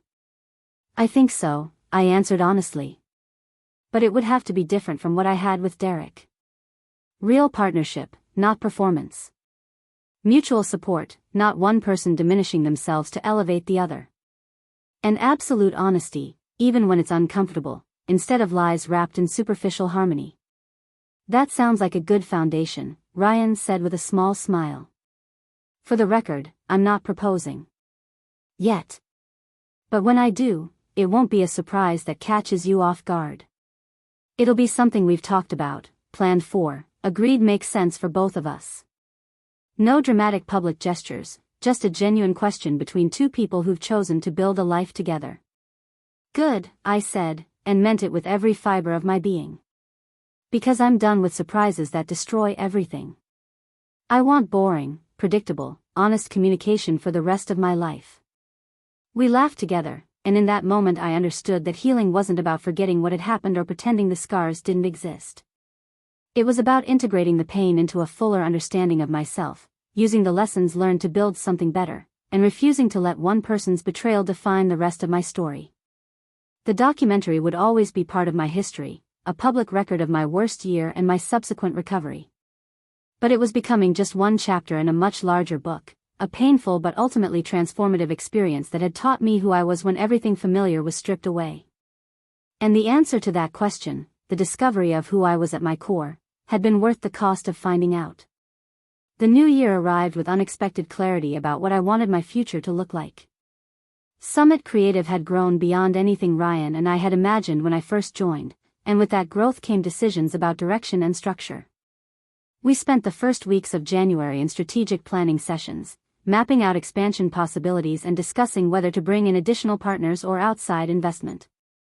During one particularly intense brainstorming session, Ryan floated an idea that initially seemed radical. What if we opened a second office? Not in a nearby city, but somewhere completely different. Austin, maybe, or Denver. Somewhere with a growing tech scene and creative community that could benefit from our approach to brand building. The business logic was sound, but I hesitated for reasons that had nothing to do with market analysis. Opening a second office would require one of us to relocate, at least temporarily, to establish the new location. Ryan had deeper roots in Seattle, his family and longtime friendships anchored here. The obvious choice was for me to lead the expansion, which would mean leaving the city where I'd rebuilt my life. I need time to think about this, I told him. It's not just a business decision. It's about whether I'm ready to uproot myself again so soon after finally feeling settled. Take all the time you need. This isn't urgent, and it's not worth pursuing if it doesn't feel right for both of us personally and professionally. That evening, I called Nicole to talk through my conflicted feelings. She listened as I outlined the opportunity and my hesitation, then asked a question that cut to the heart of my uncertainty. Are you worried about the actual move, or are you worried that leaving Seattle means running away from what you've built? Maybe both. I worked so hard to establish myself here, to create a life that's mine. Moving feels like abandoning that, even though intellectually I know I'd be carrying everything important with me. Claire, you're not the woman who fled Portland because her world collapsed. You're someone who's built a thriving business and healthy relationship. Moving to open a second office isn't running away. It's expanding from a position of strength. There's a difference. Her words resonated, but I still needed to sit with the decision. Over the next few weeks, I researched potential cities, analyzed market opportunities, and tried to separate my emotional reactions from strategic thinking. Austin kept rising to the top of the list. Growing population, thriving startup culture, creative community that valued authenticity over corporate polish. Ryan and I flew down in mid-February to explore the city and meet with potential clients. The energy was immediately different from Seattle, more open and welcoming in some ways, with a creative scene that felt accessible rather than exclusive. We spent 3 days taking meetings, touring possible office spaces, and getting a feel for whether Summit Creative could thrive here. On our last evening, we sat at a rooftop bar overlooking downtown Austin, watching the sunset paint the sky in shades of purple and orange. Ryan had been uncharacteristically quiet all day, and I could tell something was weighing on him. What's going on? I finally asked. You've been somewhere else mentally since lunch. He took a deep breath, choosing his words carefully. I've been thinking about the logistics of opening this office. About what it would mean for us, not just as business partners but as a couple. My heart rate picked up slightly, uncertain where this was heading. Go on. If you move here to launch the Austin office, we're looking at months of long-distance relationship. Maybe a year or more before things are stable enough for you to split time between cities. That's hard under any circumstances, but especially given what you went through with Derek. The distance, the separate lives, the opportunity for misunderstandings or growing apart. Are you saying you don't think we should do this? Ryan shook his head quickly. No, I'm saying I think I should be the one to move. My ties to Seattle aren't as strong as I thought. My family is mostly scattered across the country anyway. My closest friends are people like you who I've met through work. There's no reason it has to be you who relocates except that we've been assuming I'm more rooted. But roots can be transplanted. The offer took me completely by surprise. Ryan had built Summit Creative from nothing in Seattle. The company was his in ways it wasn't mine, despite my partnership stake. Asking him to leave felt wrong, even as I recognized the generosity of the gesture. I can't let you uproot your entire life for me, I said. You founded this company. Seattle is your city. And you helped build it into what it is now. Claire, I love you. I want a future with you that isn't constantly negotiating distance or making sacrifices. If opening an Austin office is the right move for Summit Creative, and if you staying in Seattle is what you need to maintain the stability you've worked so hard to create, then I'll go. We can make it work. What if we both went? The question emerged before I'd fully processed the implications. We could hire someone strong to run the Seattle office. Use Austin as an opportunity to build something together from the ground up, without any of the baggage or history that exists in the Pacific Northwest. Ryan's expression shifted from surprise to considering. That would be a major risk. Leaving the city where we have established relationships and reputation to start fresh somewhere new. I've done it before, I pointed out. Left everything familiar and rebuilt from scratch. The difference is this time I wouldn't be running from something. I'd be running towards something, with a partner who actually is a partner. We talked late into the night, weighing the pros and cons, examining our motivations, testing whether the idea held up under scrutiny or was just romantic impulse. By the time we returned to Seattle, we'd made a tentative decision. We'd spend the next 6 months setting up Summit Creative Austin while gradually transitioning the Seattle office to new leadership. Then we'd relocate together, using the move as a fresh start for both the company and our relationship. Breaking the news to the Seattle team was harder than I'd anticipated. These were people I'd worked alongside during the most transformative year of my life, colleagues who'd witnessed my growth and supported my vision. Telling them I was leaving felt like abandonment, even though I'd be maintaining ownership and involvement in the company's overall direction. Our operations director, a brilliant woman named Keisha who'd been with us since the early days, pulled me aside after the announcement. I get why you're doing this. Austin makes sense strategically. But I'm going to miss having you here every day. You've created something special with this team, a culture where people feel valued for more than just their productivity. That culture isn't dependent on my physical presence, I told her. You and the other leads embody those values as much as I do. If anything, Ryan and I leaving will prove that Summit Creative's approach isn't about personality cult. It's about principles that can scale and transfer. The months of preparation passed in a blur of activity. Hiring new leadership for Seattle. Setting up the Austin office infrastructure. Transferring key client relationships. Coordinating the logistics of a cross-country move for two people's entire lives. Through it all, Ryan and I functioned as a true partnership, dividing responsibilities based on strengths rather than traditional gender roles or assumptions about who should handle what. We found a house in Austin's Hyde Park neighborhood, an older home with character and a yard where we could eventually get a dog. The neighborhood had tree-lined streets and a walkable downtown, a community feel that reminded me of what I'd loved about Portland before everything fell apart. But this time, I was choosing the location intentionally, building a life rather than trying to preserve one. Patricia Morrison called me a week before the move, ostensibly to discuss a project but really to check on my emotional state. You're sure about this? Leaving Seattle just when you've established yourself seems risky.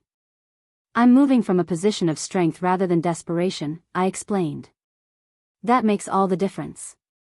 When I left Portland, I was running away from humiliation and failure. This time, I'm running toward opportunity with a partner I trust completely. The documentary still comes up in business contexts, you know. People who want to work with Summit Creative often mention it. Are you prepared for that to follow you to Austin? It's part of my story. I can't erase it, and I wouldn't want to. But I can make sure it's one chapter in a much longer book rather than the only story people know about me. Patricia was quiet for a moment, then said something that surprised me. I'm proud of you, Claire. When we first met, you were still carrying so much pain and self-doubt. Now you're making decisions from a place of confidence and clarity. That transformation has been remarkable to witness. Her words stayed with me through the chaos of the final weeks in Seattle. The going-away party the team threw for Ryan and me. The last dinners with Nicole and other friends who'd supported me through the worst year of my life. The bittersweet goodbye to the loft where I'd first learned to live alone and like myself. The drive to Austin took 4 days, Ryan and I taking turns behind the wheel while the other worked or read or simply watched the landscape change from Pacific Northwest evergreens to California desert to Southwest mesas. We talked about everything and nothing, the kind of rambling conversations that only happen during long road trips when there's nothing to do but be present with each other. Somewhere in New Mexico, Ryan asked me something I'd been wondering about myself. Do you think about Derek anymore? Not obsessively, just occasionally when something reminds you of that time? Sometimes, I admitted.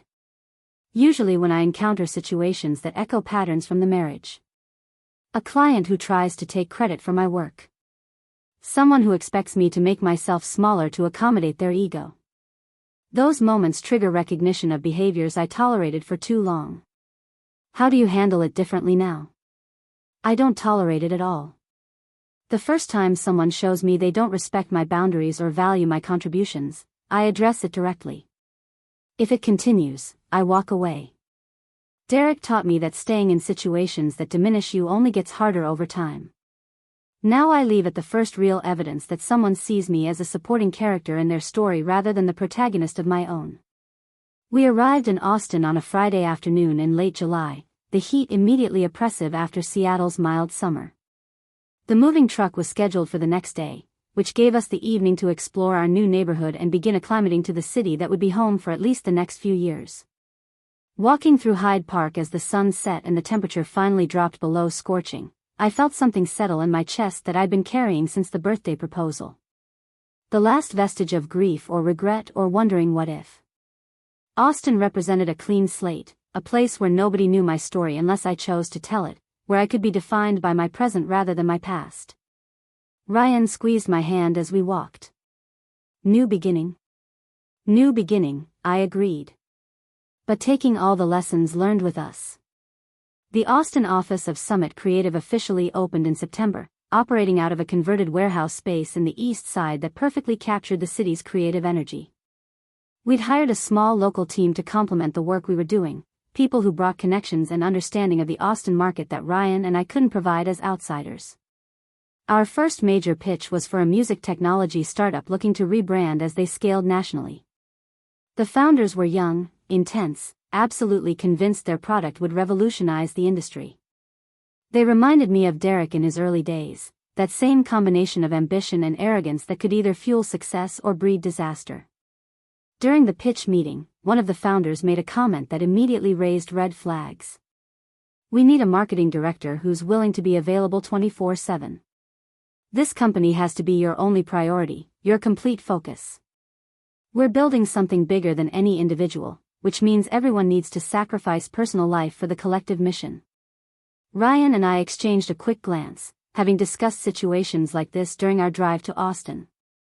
I spoke up before he could respond. That's not how we work at Summit Creative. We believe sustainable success comes from respecting boundaries and maintaining life outside work. Team members who feel valued as whole people produce better work than those who've sacrificed everything for a company. If you're looking for people to burn out in service of your vision, we're not the right fit. The founders looked taken aback, clearly unused to being challenged so directly. One started to argue, but his co-founder cut him off. Actually, I think that's exactly what we need to hear. We've been through 3 marketing directors in 2 years because we keep hiring people who say they'll give everything, then flame out when they realize we actually expect it. Maybe approaching this differently would give us better long-term results. We didn't win that account, at least not immediately. But the conversation led to follow-up meetings where we discussed building a sustainable growth strategy rather than a burnout-inducing sprint. Eventually, they signed with us for a year-long engagement, willing to try our approach even though it challenged their assumptions about how startups should operate. The Austin creative community welcomed Summit Creative more readily than I'd expected. Within 3 months, we'd landed several significant accounts and were being invited to participate in industry events and collaborative projects. Ryan and I split responsibilities, him focusing on creative direction and team building while I handled client relations and business development. Our home life developed its own comfortable rhythm. Morning coffee on the back porch before heading to the office. Evenings spent cooking together while discussing the day's challenges and victories. Weekends exploring Austin's food scene and live music venues, slowly building a social network that wasn't just work-related. Nicole visited in October, taking a long weekend to see our new life and meet Ryan properly for the first time.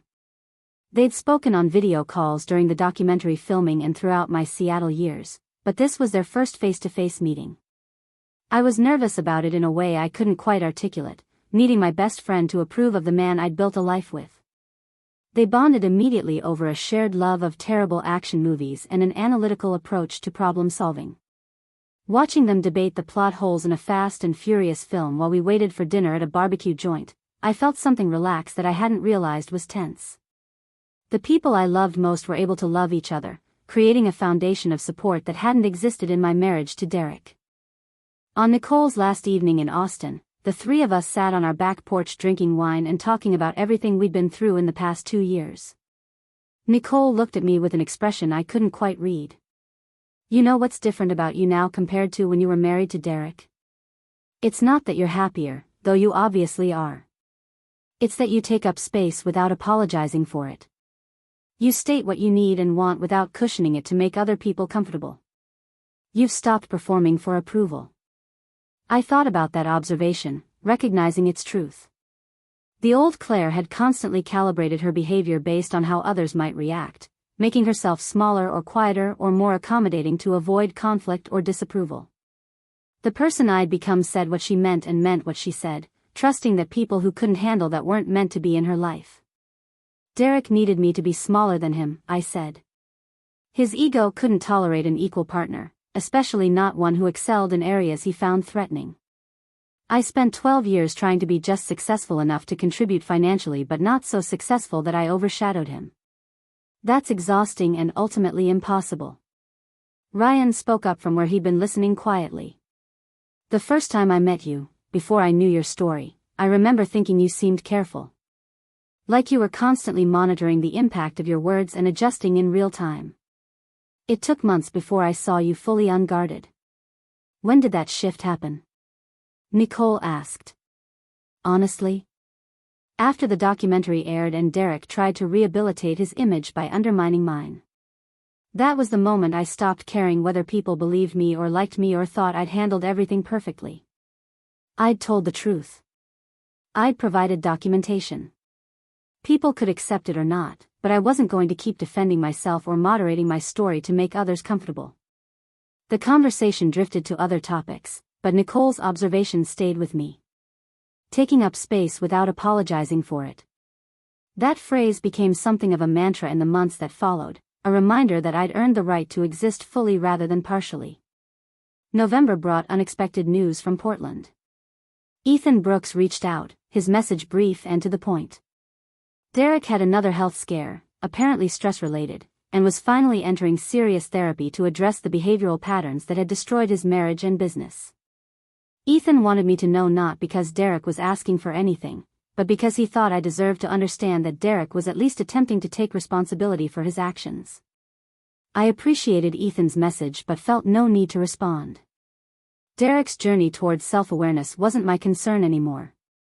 Whether he eventually gained insight into his destructive patterns or remained in denial for the rest of his life, it didn't affect the life I was building. I wished him well in an abstract sense, the way you might wish well for a stranger facing difficulties. But his story and mine had diverged completely. Ryan asked if I wanted to send Derek a message acknowledging his therapy efforts. I thought about it for approximately 3 seconds before declining. He doesn't need my validation or forgiveness to do the work of becoming a better person. That has to be something he does for himself, not for an audience or to manipulate me into some kind of reconciliation. The best thing I can do for both of us is continue having no contact. The end of the year brought professional recognition that felt particularly meaningful. A major business publication named Summit Creative one of the fastest-growing creative agencies in the country, highlighting our approach to authentic relationship building and sustainable growth strategies. The article featured interviews with our clients, several of whom specifically mentioned how our philosophy differed from typical agency practices. One client quote stood out to me, printed in a sidebar alongside a photo of our Austin office. "Working with Summit Creative feels like having partners who genuinely care about your success rather than vendors trying to extract maximum profit." Claire Bennett and Ryan Caldwell have built something rare, a business that prioritizes people without sacrificing results. The article generated new business inquiries and speaking invitations. More importantly, it validated that the approach Ryan and I had developed worked not just for us personally but as a viable business strategy. You didn't have to sacrifice your values or exploit your team to achieve success. You just had to be willing to do things differently than conventional wisdom suggested. December brought a conversation I'd been both anticipating and dreading. Ryan had been hinting for weeks that he wanted to talk about something important, and I suspected I knew what was coming. On a cool evening 2 days before Christmas, he suggested we take a walk through the neighborhood to look at holiday lights. The decorations in Hyde Park were spectacular, houses competing to create the most elaborate displays. We walked slowly, hand in hand, admiring the creativity while I waited for Ryan to broach whatever he'd been working up to. We stopped in front of a house that had covered every surface in white lights, creating the impression of a home made of stars. In the glow of all that brightness, Ryan turned to face me. "I'm going to ask you something, and I need you to know there's no pressure. Whatever answer you give is the right one, and it won't change how I feel about you or our partnership." "Okay," I said, my heart rate picking up despite my attempt to stay calm. "Do you think you could ever see yourself getting married again?" "Not to me specifically, though obviously I'm hoping that's where this is heading eventually. But just in general, is remarriage something you want, or did Derek ruin that institution for you permanently?" The question was so carefully phrased, so respectful of my trauma while still expressing his hope, that I felt tears prick my eyes. This was what partnership looked like. Not grand gestures or public proposals, but thoughtful conversations that considered both people's needs and fears. "I think I could," I said slowly, working through my feelings in real time. "But it would have to be completely different from my marriage to Derek. No performance, no pretending, no making myself smaller to accommodate someone else's ego. It would have to be a genuine partnership between equals who chose each other every day, not just once at an altar." Ryan nodded, his expression soft and hopeful. "That's exactly what I'd want too. Not because of what you went through, but because that's the only kind of marriage worth having." "Are you asking me to marry you right now?" "Not quite. I'm asking if someday, when we've had more time to build our life here and make sure this isn't just running on adrenaline from big changes, if I were to ask you properly, you might say yes." I pulled him close, breathing in the familiar scent of his cologne mixed with the crisp December air. "I might say yes. Probably would, actually. But I appreciate you asking about asking rather than surprising me with a proposal I'm not ready for." We stood there in the glow of the star-covered house, and I felt the last piece of my old life finally release its hold. The woman who'd walked into the Heathman holding a birthday cake, whose world had shattered in one horrible moment, she was truly gone now. In her place stood someone who'd learned that you could survive what felt unsurvivable, that you could build something better from ruins, and that the right partner enhanced rather than diminished who you were. Christmas that year was quiet and perfect. Ryan and I hosted Nicole and a few Austin friends for dinner, cooking an elaborate meal while music played and conversation flowed easily. There were no forced traditions or performances, just people who genuinely enjoyed each other's company sharing food and laughter. As we were cleaning up after everyone left, Ryan asked me what I was most grateful for from the past year. I thought about everything that had happened, the move to Austin and the business growth and the continued healing from Derek's betrayal. I'm grateful for boring, I finally said. For a year where the biggest drama was hiring decisions and client negotiations. For a relationship where we solve problems through conversation rather than deception. For a life that feels sustainable rather than constantly on the edge of crisis. Ryan laughed, pulling me into an embrace. Here's to many more boring years together. The new year arrived with fresh goals and aspirations for Summit Creative. We were considering opening a third office, possibly in Denver or Portland, expanding our geographic reach and solidifying our position as a national player in creative services. The Portland possibility was particularly interesting to me, representing a kind of full-circle return to the city where everything had fallen apart. Ryan was cautious about the Portland idea. Won't going back be painful? You'd inevitably run into people from your old life, maybe even Derek. Is that something you're ready for? I don't know if I'm ready, but I'm no longer afraid of it. If we open a Portland office, it'll be because the market opportunity makes sense, not because I'm trying to prove anything. And if I do run into Derek or people from Cascade Marketing Group, they'll see someone who's thriving rather than someone who's barely surviving. That feels like completion rather than regression. We decided to table the Portland decision until mid-year, giving ourselves time to ensure Austin was fully stable before considering additional expansion. The discipline of not moving too fast, of ensuring each step was sustainable, reflected lessons we'd both learned from watching businesses fail by growing before they were ready. February brought an unexpected email from Gerald Thompson, my former boss at Cascade Marketing Group. He'd followed my career trajectory and wanted to meet for coffee next time I was in Portland, no agenda beyond catching up and potentially discussing opportunities for collaboration. I stared at the email for a long time, debating whether to respond. Gerald had been complicit in my firing, choosing to protect the company's relationship with Derek over standing up for me. Part of me wanted to ignore the message entirely, maintaining the clean break I'd made with that chapter of my life. But another part, the part that had learned to view conflicts as opportunities for clarity rather than threats to be avoided, was curious about what he wanted. I wrote back agreeing to meet during my next Portland visit, which happened to be scheduled for early March when Ryan and I were flying up to tour potential office spaces. The coffee meeting was at a neutral location, a cafe in Northwest Portland far from Cascade's offices. Gerald arrived looking older than I remembered, the stress of running a company in transition evident in new lines around his eyes. Claire, thank you for agreeing to meet. I wasn't sure you would, given how we left things. I'm curious about what you want, I said directly. We both know how my departure from Cascade happened. I'm not interested in relitigating that or pretending it was anything other than what it was. Gerald nodded, looking uncomfortable. You're right to be direct. I owe you an apology that I should have given 18 months ago. Letting you go was a business decision, but it was the wrong one. We chose to protect our relationship with Derek Bennett over standing by an excellent employee. That was cowardice, and you deserved better. The apology was more forthright than I'd expected. I appreciate you saying that. What's changed that made you want to reach out now? Cascade has been struggling. We lost several major clients, including 2 that specifically mentioned they preferred working with you. Our reputation took a hit when word spread about why you'd really left.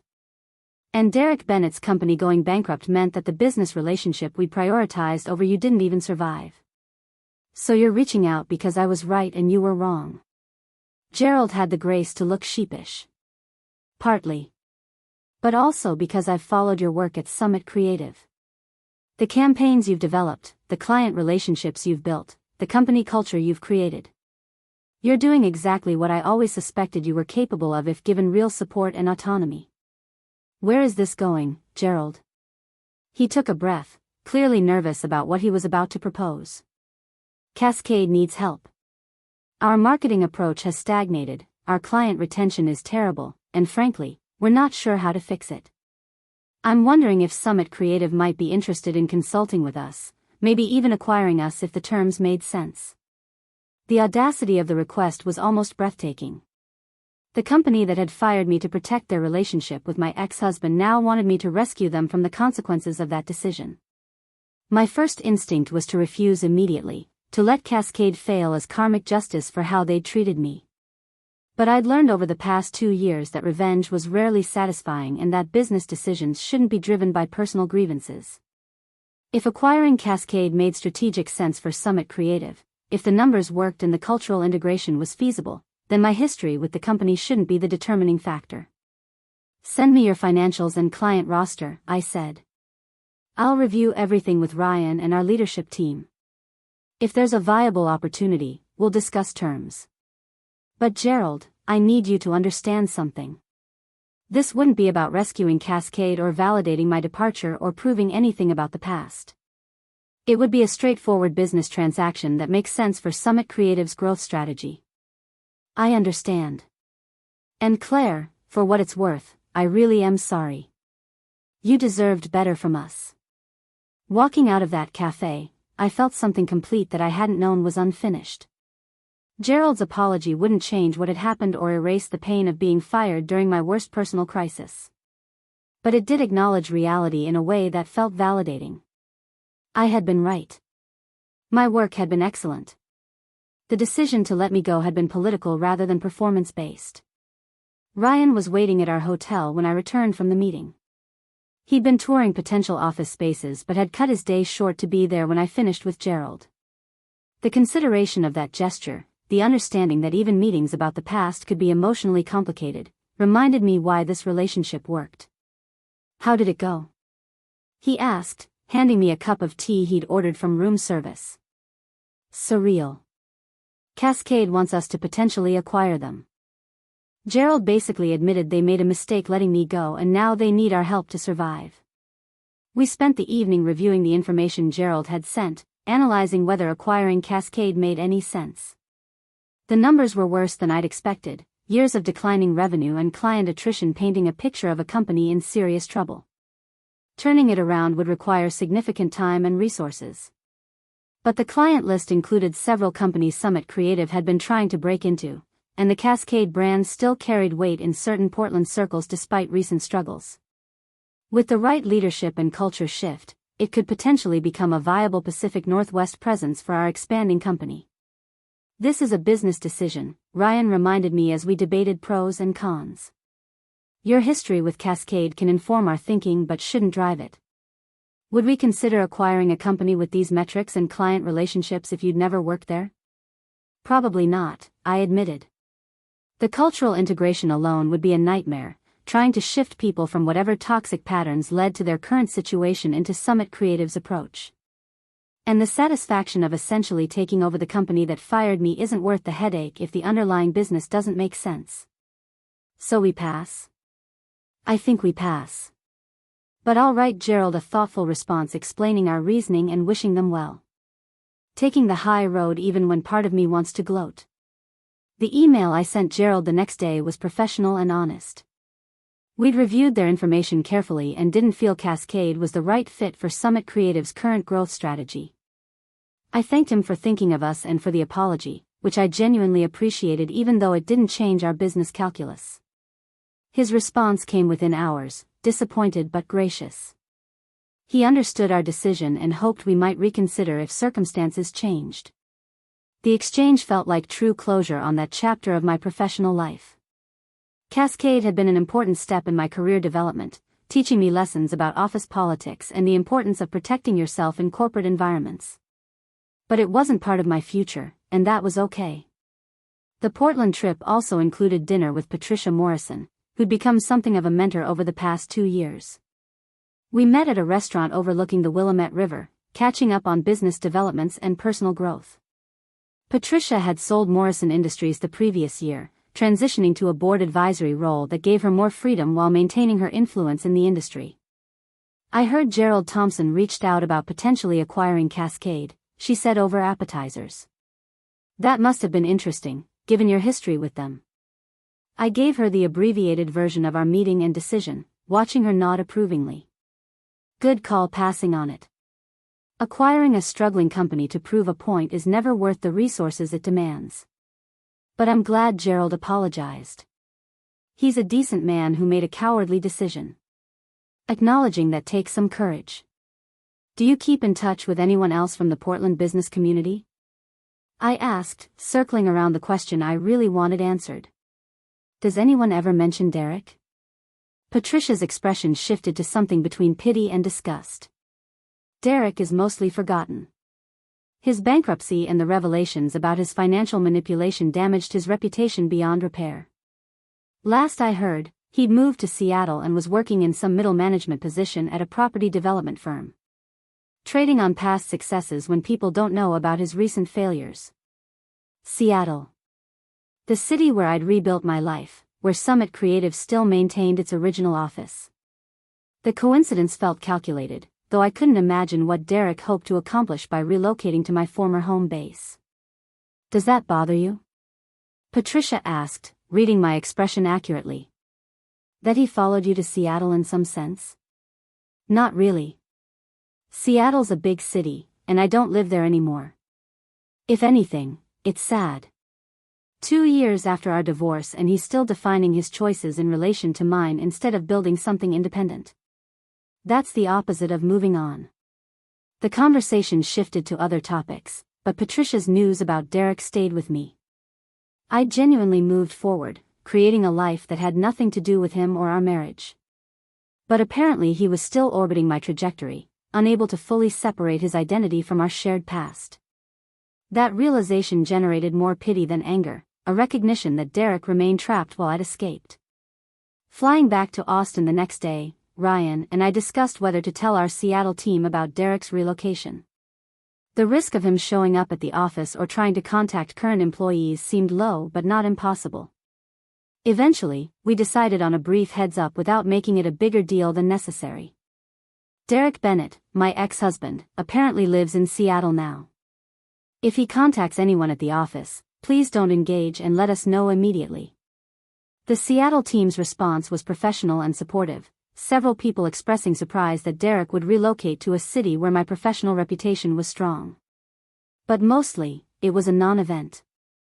Derek had become a footnote in my story rather than the defining chapter, relegated to the past where he belonged. March brought a milestone I'd been working toward without fully acknowledging its importance. The 2-year anniversary of the birthday proposal, the night everything had fallen apart so spectacularly. Instead of dreading the date or trying to ignore its significance, I decided to mark it intentionally and on my own terms. Ryan was traveling for work, meeting with a potential client in Denver. That left me alone with my thoughts on what could have been a difficult anniversary. Instead of spiraling or revisiting painful memories, I spent the day focused on concrete evidence of how far I'd come. I walked through our Austin house, noting the art we'd chosen together and the furniture that reflected our shared taste rather than compromises or power struggles. I reviewed Summit Creative's financial reports, seeing growth that exceeded projections and client relationships built on mutual respect. I called Nicole and my parents, having conversations that felt easy and authentic rather than performative. In the evening, I took myself to dinner at one of Austin's best restaurants, sitting alone at the bar with an excellent meal and better wine. The solitude felt comfortable rather than lonely, evidence that I'd learned to be complete on my own rather than defining myself through relationship to someone else. A man at the bar tried to strike up conversation, friendly but clearly interested in more than casual chat. He was attractive and age-appropriate, successful based on his suit and expensive watch. 2 years ago, or even 1 year ago, I might have felt tempted to flirt back, to validate that I was desirable despite Derek's rejection. Instead, I smiled politely and mentioned my partner, then returned to my meal. I wasn't interested in external validation of my worth anymore. Ryan would return from Denver tomorrow, and we'd continue building our life together. This stranger's interest or lack of it had nothing to do with my value as a person. Walking back to my car that evening, I felt a sense of peace that had eluded me on previous anniversaries. 2 years ago, my world had shattered in a restaurant dining room, my husband proposing to another woman while I held a birthday cake. Tonight, I was whole and happy, living a life I'd built intentionally rather than settling for whatever circumstances provided. The woman who'd been destroyed that night was gone. In her place stood someone stronger, wiser, more fully herself. And while I wouldn't have chosen that particular path to growth, I couldn't deny the transformation had been worth the pain. Ryan returned from Denver the next evening with news that we'd landed the client he'd been courting. We celebrated with takeout and a movie, the mundane pleasure of coming home to each other after a few days apart. Later, lying in bed, he asked about my day and how I'd spent the anniversary. I told him about the intentional marking of the occasion, the reflection on growth, the comfortable solitude of dinner alone. Ryan listened without interrupting, then said something that captured exactly what I'd been feeling. You know what's remarkable? You're not just surviving anymore. You're genuinely thriving.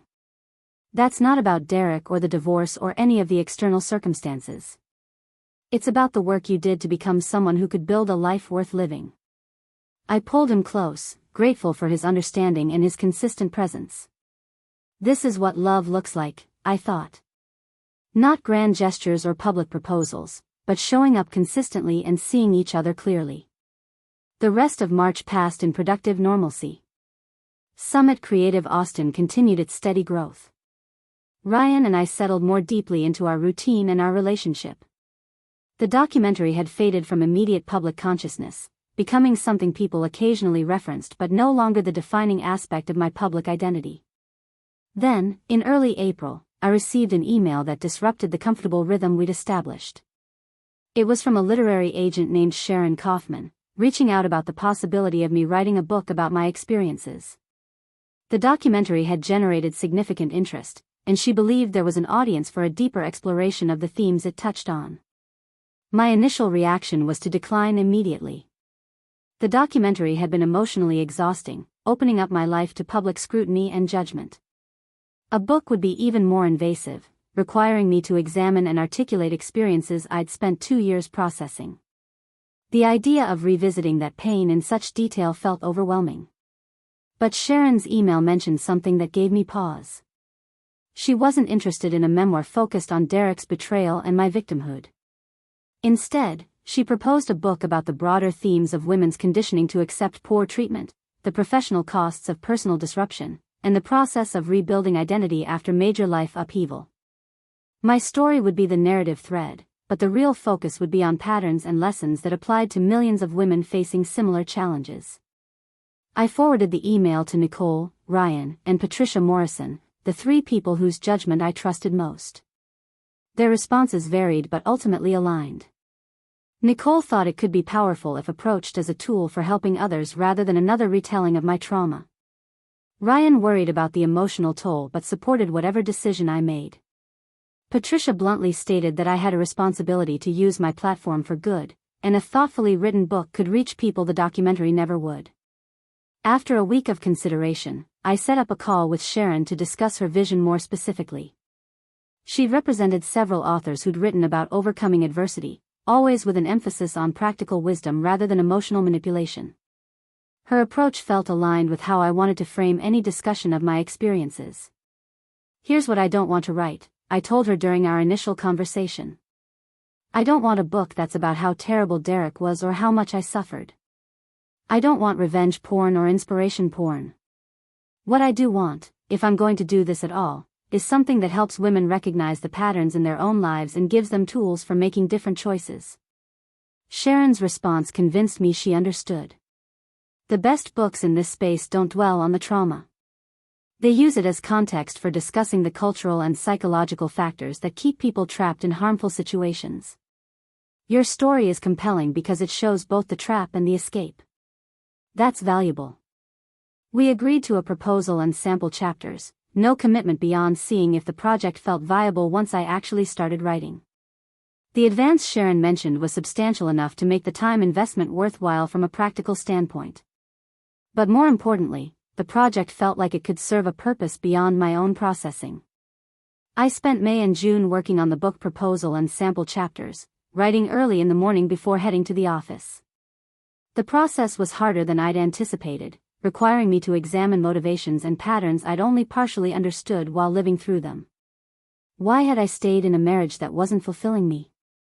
What warning signs had I ignored or rationalized away? How had I contributed to dynamics that ultimately destroyed the relationship?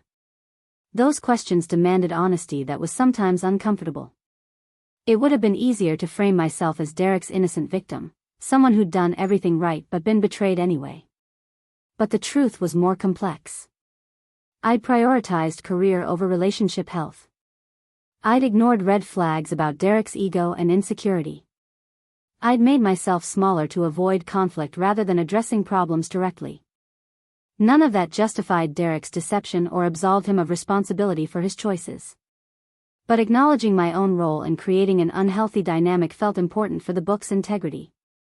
The point wasn't to blame myself but to show that relationships fail for complicated reasons, and understanding those complexities was necessary for building healthier patterns in the future.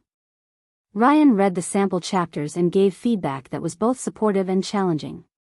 He pushed me to dig deeper into certain areas, to be more specific about emotions and motivations. He also flagged places where I was being too hard on myself, letting old patterns of self-blame creep into the narrative. "You're allowed to acknowledge mistakes without taking responsibility for someone else's betrayal," he said after reading a particularly self-critical section. "Derek's choice to have an affair and hide money and propose to another woman on your birthday, those were his choices. Your failure to notice all the warning signs or to prioritize the marriage perfectly doesn't make his actions your fault." Sharon loved the sample chapters and quickly secured a book deal with a major publisher. The advance was even better than she'd initially projected, and the timeline gave me 18 months to complete the manuscript. That felt both generous and terrifying, plenty of time to do justice to the project but also plenty of time to second-guess every word.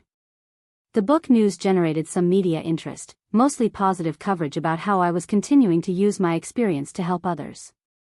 But it also prompted Derek to reach out, violating the restraining order by sending a message through a new email account I didn't recognize until opening it. "Claire, I saw the announcement about your book. I'm asking you, please don't make this about destroying whatever remains of my reputation. I've acknowledged my mistakes. I'm working on becoming a better person. But a book that paints me as a monster will follow me forever, making it impossible to rebuild my life and career."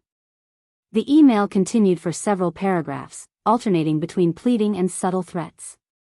He suggested that if I insisted on publishing, he might have to tell his side of the story publicly, implying he had information that would change public perception. The manipulation was transparent but also unsettling, a reminder that Derek remained invested in controlling narratives even 2 years after our divorce.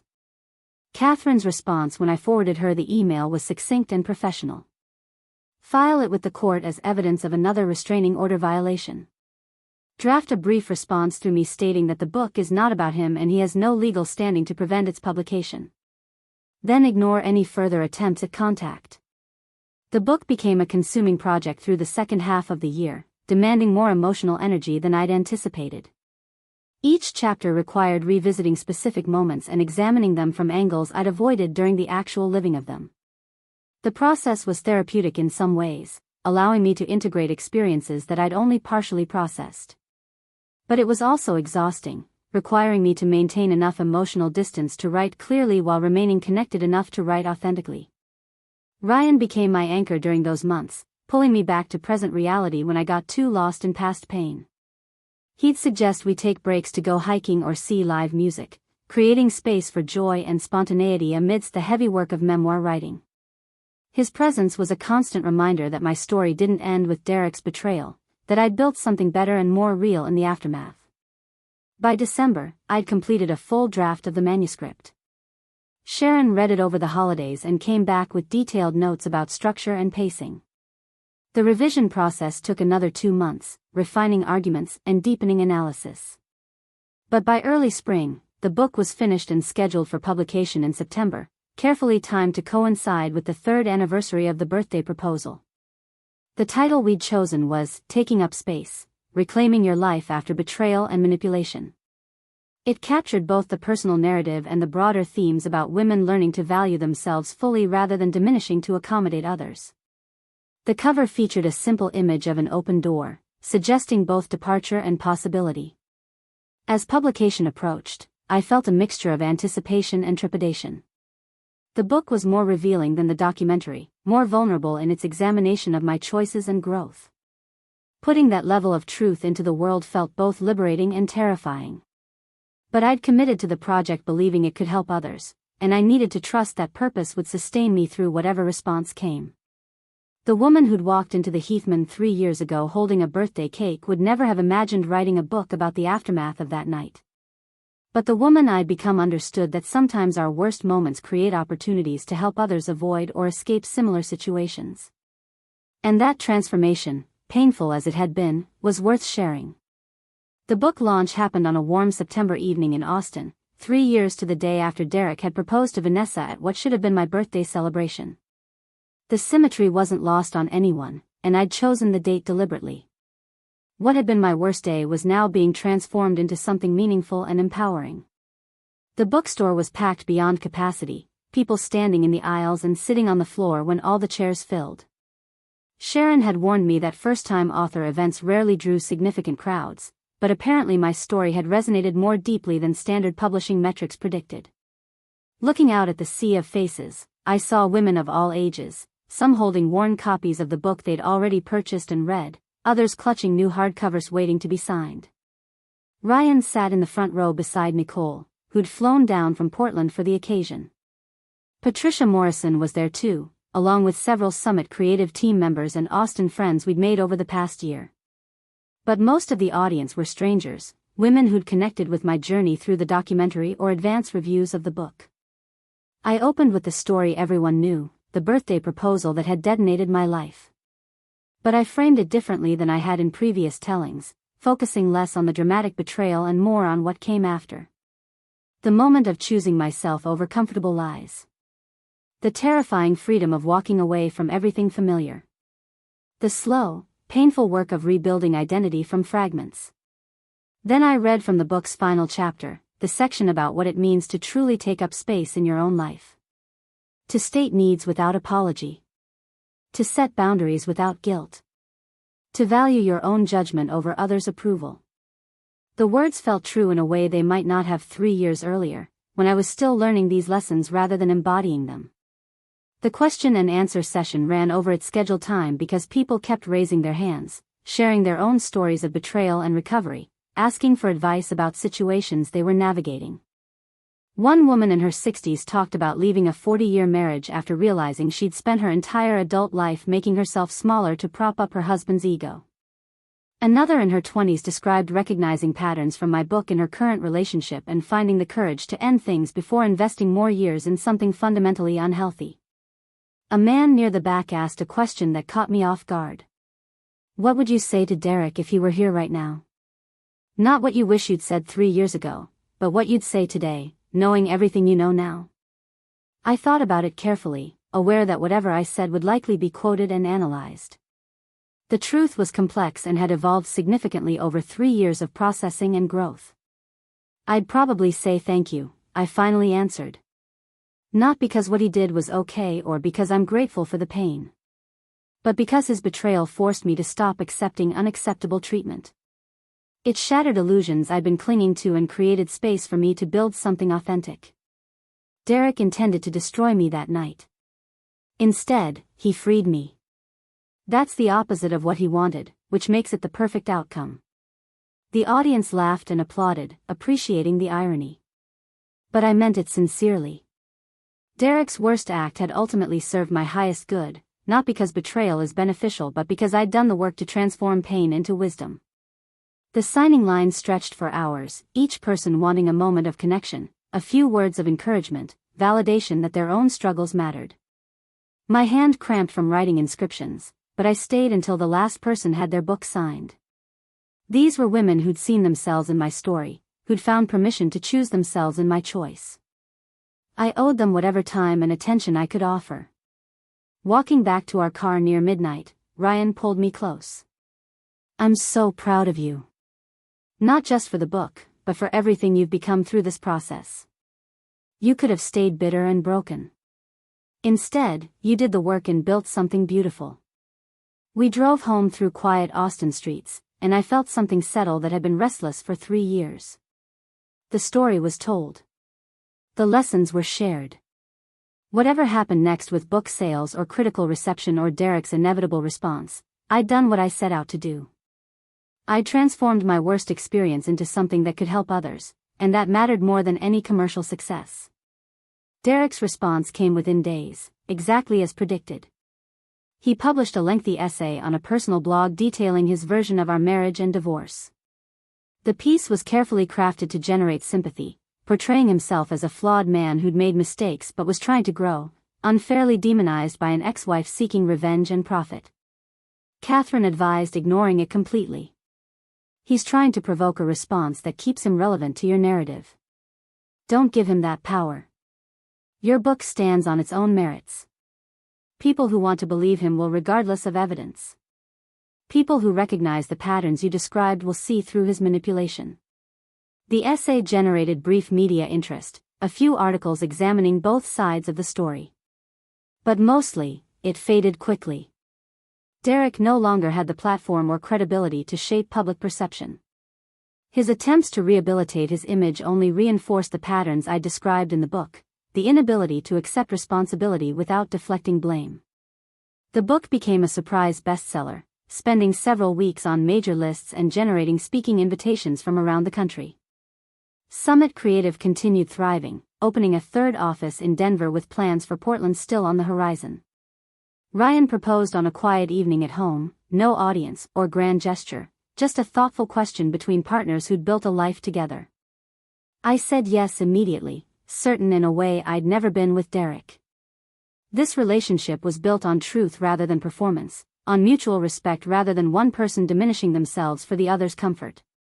We set a date for the following spring, a small ceremony with close friends and family, focused on commitment rather than spectacle. 3 years after the worst night of my life, I was genuinely happy. Not performing happiness or convincing myself I should be grateful for what I had.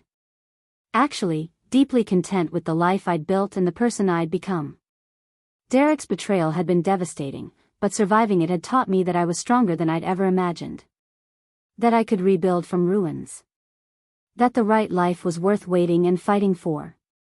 The woman who'd walked into that restaurant holding a birthday cake was gone forever.